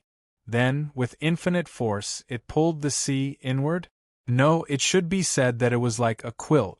The monstrous tide rolled up, and endless waves of light surged along the links. Under the control of gravity and the Bifrost, it was like a thick quilt covering the present land that was shrouded by the three major seals. It was not only the endless sea here, but also the melting mountains in the far Middle East, the endless wilderness in the Russian Federation, and even the eternal white fog that shrouded the American border. With each border as a node, the Bifrost links were spread out. It involved the world formed by the materialization of the borders and rolled inward. In the end, the 6 sides closed, forming a self-operating cube that completely enveloped the present land. At this moment, in the magnificent changes that were difficult to observe even if one exhausted their vision, Huaisher finally understood why the countless borders were regarded as the city walls of the present land. It was not just the relationship between space and the inside and outside, but even the domain between the borders was the city wall itself. At this moment, in the abyss that was comparable to the void of the universe, surrounded by the ominous stars, there was only this existence that was difficult to be accommodated by one's vision. Compared to it, any existence was just a drop in the ocean. It was the world itself after the border and the present land combined. The present land's defense line. The defense line was officially activated, which meant that from this moment on, the present land had officially entered a state of war. Around the present land, above the shell formed by countless borders, there were already countless dark clouds slowly shrouding it. Before the deep tide reached the present land, the rulers and large groups in hell were still unable to release their power on a large scale. However, this did not prevent them from beginning to gather their power, forming an alliance with each other, or beginning to communicate with each other. The leaders of large groups who occupied the geographical advantage had already sent invitations to powerful existences deeper in. Some of them were even the claws and teeth of some behemoths in the dark abyss. In front of the stars, layers of shadows surged. Strands of aurora-like bonds extended and entangled with each other, shrouding the dark abyss in a dazzling light. Unfortunately, it was not the gate of paradise. It was the stairway to hell. Chapter 1009. Looks like there is indeed a golden dawn at work here. In the central decision-making room of the Directorate of Governance, the observation results from the bronze eye were presented, and the upper echelons of the present realm were whispering among themselves. Not only the various departments of the Astronomical Society, but there were also commissioners from the 5 mainstays, as well as emissaries from the 5 major lineages. The Egyptian commissioner, who had calmly entered into an autistic state, was holding 2 positions, and was even communicating with the Directorate of Governance's commissioner beside him, and then signing an agreement. Long before this, Egypt had already entered a standalone mode. Although he did not know what kind of agreement the pharaoh had reached with the Silencer stone tablet, the fact that the precursor assembly had approved his proposal was ridiculous. But what should be done still had to be done. In 1/6 of Hell's defense line, the Golden Desert was already filled with Egyptians. According to the Directorate of Governance's observation, they had even moved 1/3 of the pharaoh's tomb, which was indestructible. Even if destruction wanted Su Apophis to crash head-on, there would be no problem. If you want to die, the pharaoh will die first. They have already put up their ancestral tomb. What other requests do you have? Are you even human? They had invested more than twice the resources of the other lineages in exchange for this impregnable defense line, and in exchange, the Directorate of Governance would not interfere with the internal affairs of the Egyptian lineages and territory. The pharaoh naturally had his reasons for doing so. This was not surprising or noteworthy. Similar conditions and exchanges were more or less in other major lineages, such as the Dragon Vein of Dongxia, the Divine Sarcophagus of the Russian Federation, the Solar Almanac of the Americas, and even the 6 Wonders of Rome and the Land of Wolf's Blood. Everyone more or less had some assets that they did not want to show easily. The simulated starry sky has also been spread out in the present realm, right? Mystic Niao complained to the head of the Hall of Discipline beside him. You should at least control your astronomy enthusiasts. Last time, flaws were seen in the stickers made by the War of the Worlds, and in the end, it took us a long time to pacify the theory of the end of the world. Definitely this time, definitely this time. Now, the starry sky of the present realm had probably undergone all kinds of incredible changes, right? Behind the curtains of the Astronomical Society, the countless stars were already frighteningly bright. When hell was closer to the present realm, this distance would be reflected on the stars. In any case, the mystic bird did not even need to look to imagine the scene of the Keter-Rahu slaughtering its way through the sky. It could only be said that this version of the game was simply too unfriendly to it. His strength was greatly reduced, less than 1/10 of his original strength. In any case, that was what he said to the Directorate of Command. Whether others believed him or not was another matter. Hey, everyone's here. The noble blood priest from America sat over and said with a smile, about the water thing we talked about a few days ago, I'm not talking. Get lost. A row of rolling eyes interrupted this **T topic. An ear-piercing alarm sounded from the projector again.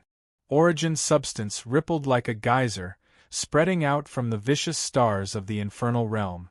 A massive shadow began to emerge from the darkness. It spread its huge wings that were full of cracks and deformities and soared freely between the depths. The ferocious body tore apart the rainbow light that shrouded the border. Emerging from the endless fog, a strange face that seemed to be made of countless squirming flesh extended out of the darkness. Looking down, overlooking, they brazenly crashed into the border defense line. What they triggered was an earth-shattering shockwave. Unexpectedly, the moment the border defense line was completed, it triggered an attack from the abyss. The origin substance spectrum analysis is out. The band matches the one in the database. The bronze eye analyst hurriedly adjusted the angle of the projector, projecting the newcomer's full appearance onto the screen.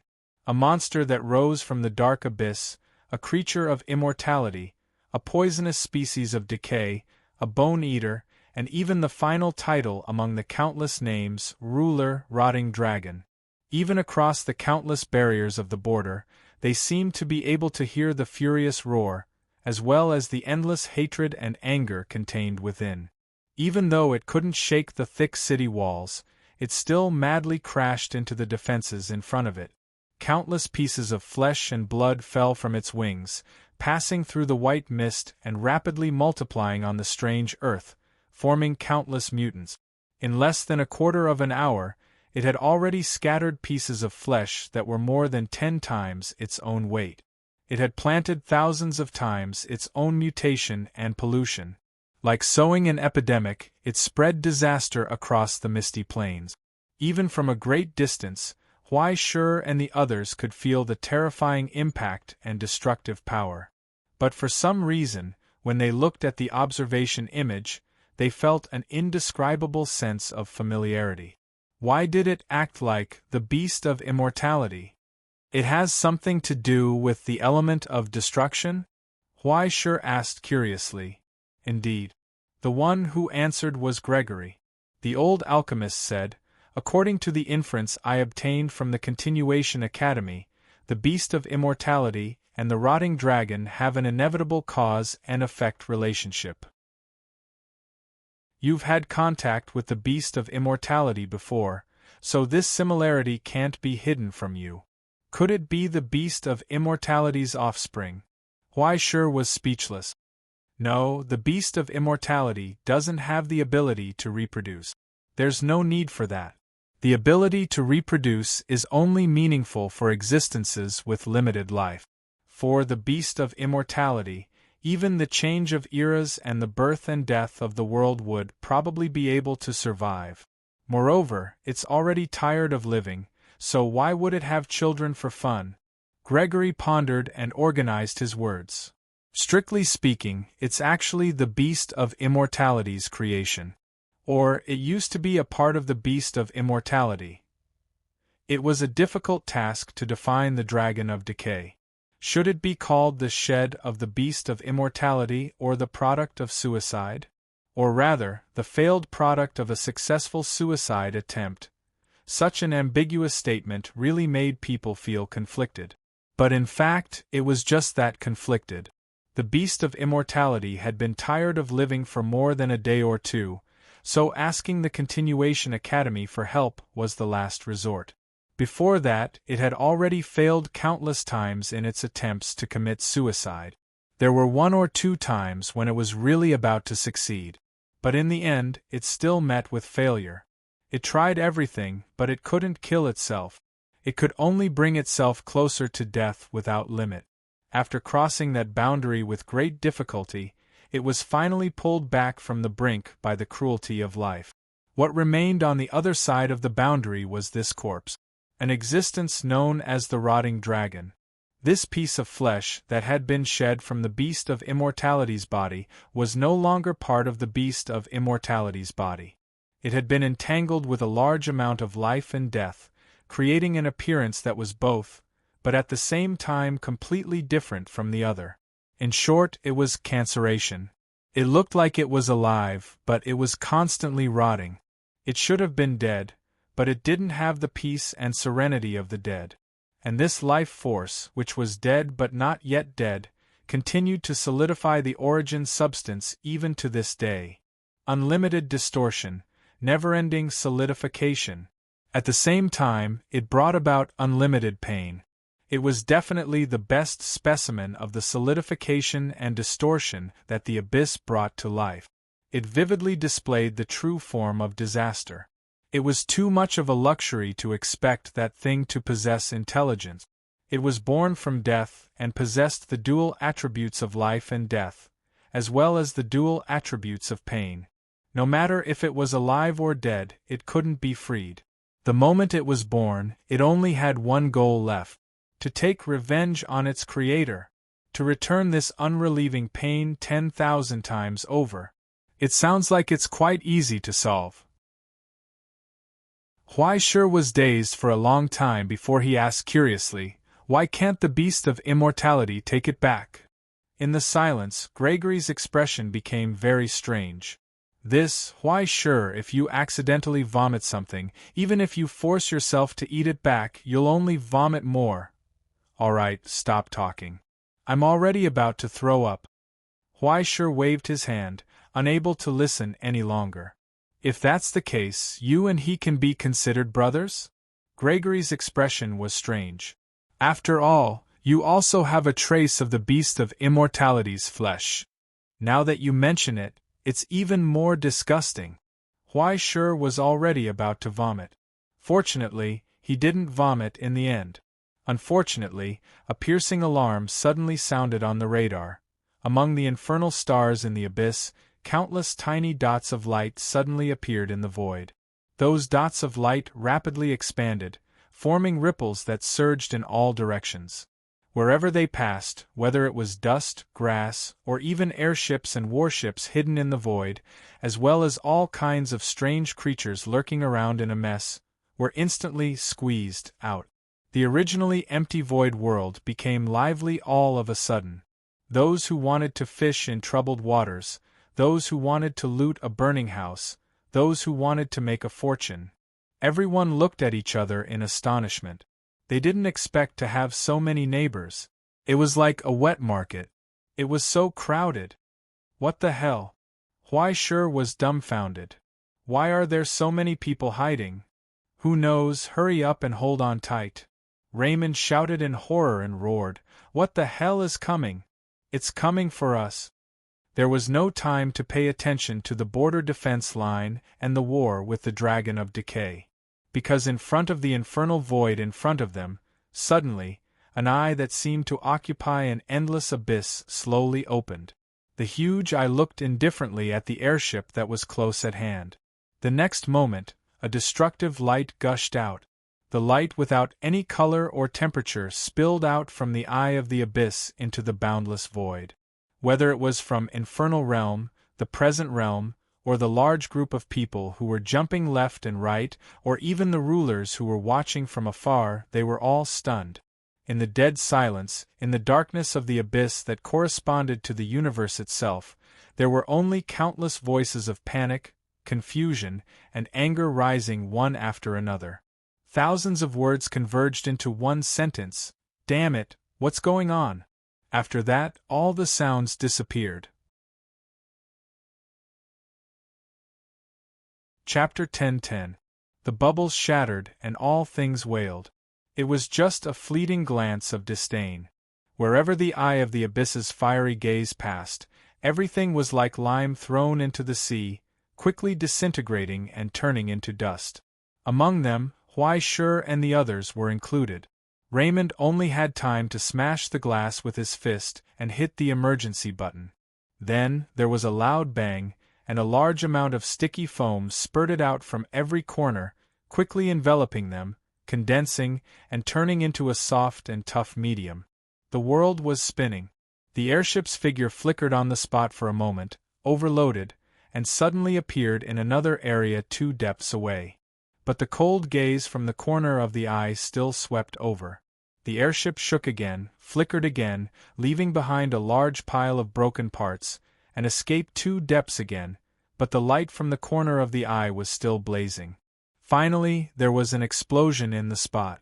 The core of the airship finally managed to evade the deadly shockwave with its final flicker. In the blink of an eye, from depth 1 to depth 6, everything welcomed a merciless and destructive attack. Even the Dragon of Decay was caught in it. It roared furiously. There were only a few survivors, and they were in a sorry state. It hit. Just 16 depths away, in the vanguard army of the King of Withered, on the flagship of the Najilfa fleet, the Abyss Jester clenched his fists in excitement. Immediately, he heard the observation result of his colleague at another depth. No, it didn't hit. Among the messy communications, there were orderly communications and report. Coverage attack completed, most of the targets have been eliminated, the announcer said hurriedly. 16 fragments are falling down. 4 in the east, 3 in the west, 6 in the depth, 9 in the depth, 11 in the depth. The cannon fire on the flagship did not stop. Following the narration of the observer, a small-scale roll call began. In an instant, 8 of the large fragments or fish that had escaped the net were vaporized, but 8 of them fell especially fast and had already fallen into hell below. Action begins. The Abyss Jester's hoarse voice sounded. Quick, quick, quick! Everyone, surround them! Let the Sea of Titans cooperate with us to wipe them out immediately. Don't let the Calamity Sword escape. The threat level of the target is extremely high. The moment you discover it, retreat immediately and call for reinforcements. If necessary, you can use your last resort. Release the realm and capture Huai Shi alive. After a short period of silence, countless question marks floated up from the origin substance transmission until the speaker coughed awkwardly. Dead ones are fine too. I can use them anyway. Tear him to pieces? In short, regardless of the cost, kill him and be done with it. As the abyssal jesters who occupied the middle layer of the major forces reached a consensus, countless large groups were mobilized and moved towards Huai Shi.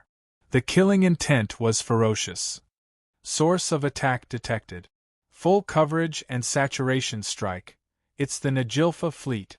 The Withered King's Najilfa fleet. Suddenly, the silhouette of an abyssal crocodile emerged from the darkness. After a short period of dead silence in the decision-making room, they continued to operate in an orderly manner. Everything had already been planned, so what was there to panic about? 61,000 plans were piled up like a mountain, and they had already covered the majority of emergency responses. At this moment, even if they were slightly stunned, they were not panicking. However, no one could understand why such a large force would be exposed before the two sides had even engaged in battle. They didn't even attack an inch of land at the border. Instead, they first cleaned up the depths around the realm. Of course, the Astronomy Association had not been completely without losses, but this little bit of damage was not even worth mentioning. If such a terrifying force were to enter the battlefield at a critical moment, who knew how much of an impact it would have on the battle? However, no one had expected the Withered King of the Dark Abyss to arrive so quickly. So quickly that it made one's hair stand on end. However, the exposure of such an important spy was meaningless. The only thing that could be considered a loss were the 2 exploration teams that had gone to the Abyss Restart outpost. One team was from the Command Bureau, and the other team was from the Celestial Genealogy. Jaeger's face was as calm as still water. He calmly issued another order and sent a new team to replace the position of the victims. In the decision-making room, under many sympathetic gazes, Russell was still talking and laughing with the people next to him. He only glanced at the screen and continued the conversation. Only those who were attentive noticed that underneath his calmness was calmness. He was very calm. He really wasn't panicking at all. You don't even care? The White City representative who was talking to him was dumbfounded. Care about what? Russell calmly smoked his cigar. The children of the Ivory Tower have been exercising since young, raised in the mountains, and raised healthily. In elementary school, they have to compete in summer camps with other border schools. They don't even care if they have a 90-degree fever. You know about radioactive waste, right? He drank it like water when he was 17 years old. A mere deep impact can't kill him. F***ck, the Ivory Tower is so F***king weird. The expressions of the people around him twitched. Come, let's continue talking. The import tax rate you mentioned just now is still a bit too high. It doesn't conform to the market rules. Russell suddenly sighed. For the sake of my student's face, how about we give you a discount? The middle-aged man's expression twitched and he became sad. To be honest, among the people who just had an accident, one of them was my brother who worked in the Dark Army. When I think about his uncertain life and death, I can't sit still. How about another day? As he spoke, he wanted to get up, but she was caught off guard by Luoso. He couldn't even leave. The old bastard blinked his big eyes and sincerely suggested, As the saying goes, there's no time like the present. My student died, and your brother died. What a coincidence. Why don't we settle this matter? The middle-aged man hesitated for a long time and gritted his teeth. I can only give you a discount. I can't lower it anymore. I really can't lower it anymore. Then how about you leave the fine processing to us? Russell went along with the flow. It's much cheaper than America. Just take it as your brother's life and death is still unknown. Let's settle it this way. It can also comfort his soul in heaven. The representative of White City hesitated for a long time and squeezed out the words from between his teeth. My brother is not related by blood. In this way, the conversation continued. The war preparations continued. The world continued. Everything never changed with the life and death of a certain person. 6 hours ago, depth 14, Ice Gush Gorge. In the frosty wind, a deep crack suddenly opened in the air, revealing a dim scene that seemed to be inside the body of some strange creature. As the purple flesh wriggled, several bodies covered in mucus drilled out and fell to the ground, panting in embarrassment. The crack closed and disappeared. Strangely, the sticky liquid that stuck to their bodies rose against gravity and quickly disappeared. When the 6 people got up from the ice and snow, there was no dirt on their gray cloak. The difficult trek in the long darkness just now was like an illusion. However, the real journey had only just begun. On the arm under the cloak, the insignia of the Dark Army was revealed. The exploration team from the Directorate of Defense, the 30th Outpost Activation Team. Captain Rod Providence, who was leading the team, looked around and looked down at his watch. Rest for 3 minutes. Stay alert. Exploration team member heard the news and died. The team members sat on the ground silently and took the time to rest. Although they used a crack that they accidentally found in the past and directly crossed 12 depths to come here, the road ahead was still long. Tossel took the time to adjust the equipment, released a drone, and flew into the distance. However, only a vague outline in the distance could be vaguely seen in the snow. It was difficult to distinguish the details. It's not working. The density of the precipitation in hell is too high. The drone has lost signal, he looked up and reported. The equipment is not good. Rely on the naked eye. Rod looked down at his watch. It's time to rest. We should go. Exploration team member Alk Theros died. The team members packed up their equipment and packed their bags silently. However, when they stepped forward, they noticed something fine under the snow that was plowed by their feet. The exploration team members raised their weapons warily. Under the snow powder, half of the dried plant roots were exposed. The frozen dried flowers still maintained their bright colors. They could almost smell the cold fragrance rippling in the cold wind. What? Don't be nervous. It's just flowers. Tossel breathed a sigh of relief and put away his weapon. Let's go. Exploration team member Tossel died. Okay, let's go. They turned around and led the team into the snow in the distance. Exploration team member Nisha died. For some reason, Rod yawned as he moved forward. Suddenly, he felt a dull pain on his forehead. It was like the aftereffects of a deep dive. His vision was blurry. However, something was constantly fermenting in his heart. An uneasy premonition. His footsteps came to a sudden halt as he subconsciously pulled out his pistol. However, there were no more footsteps behind him. In front of his eyes, the endless snow instantly disappeared without a trace. Instead, it was replaced by gorgeous flowers that covered the entire world. A sweet and seductive fragrance spread, and countless butterflies poured out of their mouths and noses. They were accompanied by sticky blood. The hell that was supposed to be filled with eternal snow was now filled with an endless sea of flowers. Rod fell into a daze. The vines danced like snakes and pierced into the bodies of the members of the exploration team. They rooted themselves deeply into their bones and brains, controlling their senses and reading the signals in their brains. A breeze blew, and the sea of flowers surged, making a noisy sound. yen percent hashtag yen at hashtag yen hashtag asterisk. Here. Is there a natural passage here? How wonderful! The androgynous voice echoed in Rod's ears. You should be the people called the Astronomy Club, right? What are you doing here? At that moment, Rod thought of death. Exploration team member Rod died. 4 minutes after entering the Ice Rush Gorge, after the second team a postman, the third team Cloud Prophecy, the 21st team Whitecoat, and the 26th team Gecko, the 30th team was South County, was all wiped out. Cause of death, bad luck. The deep dive brought them to the passing ruler of the Sea of Flowers.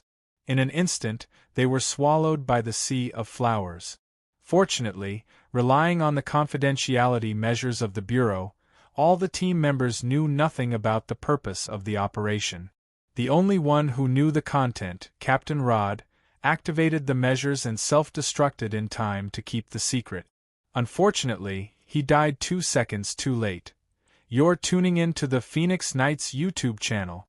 Don't forget to subscribe and join us on this journey to catch the most captivating stories.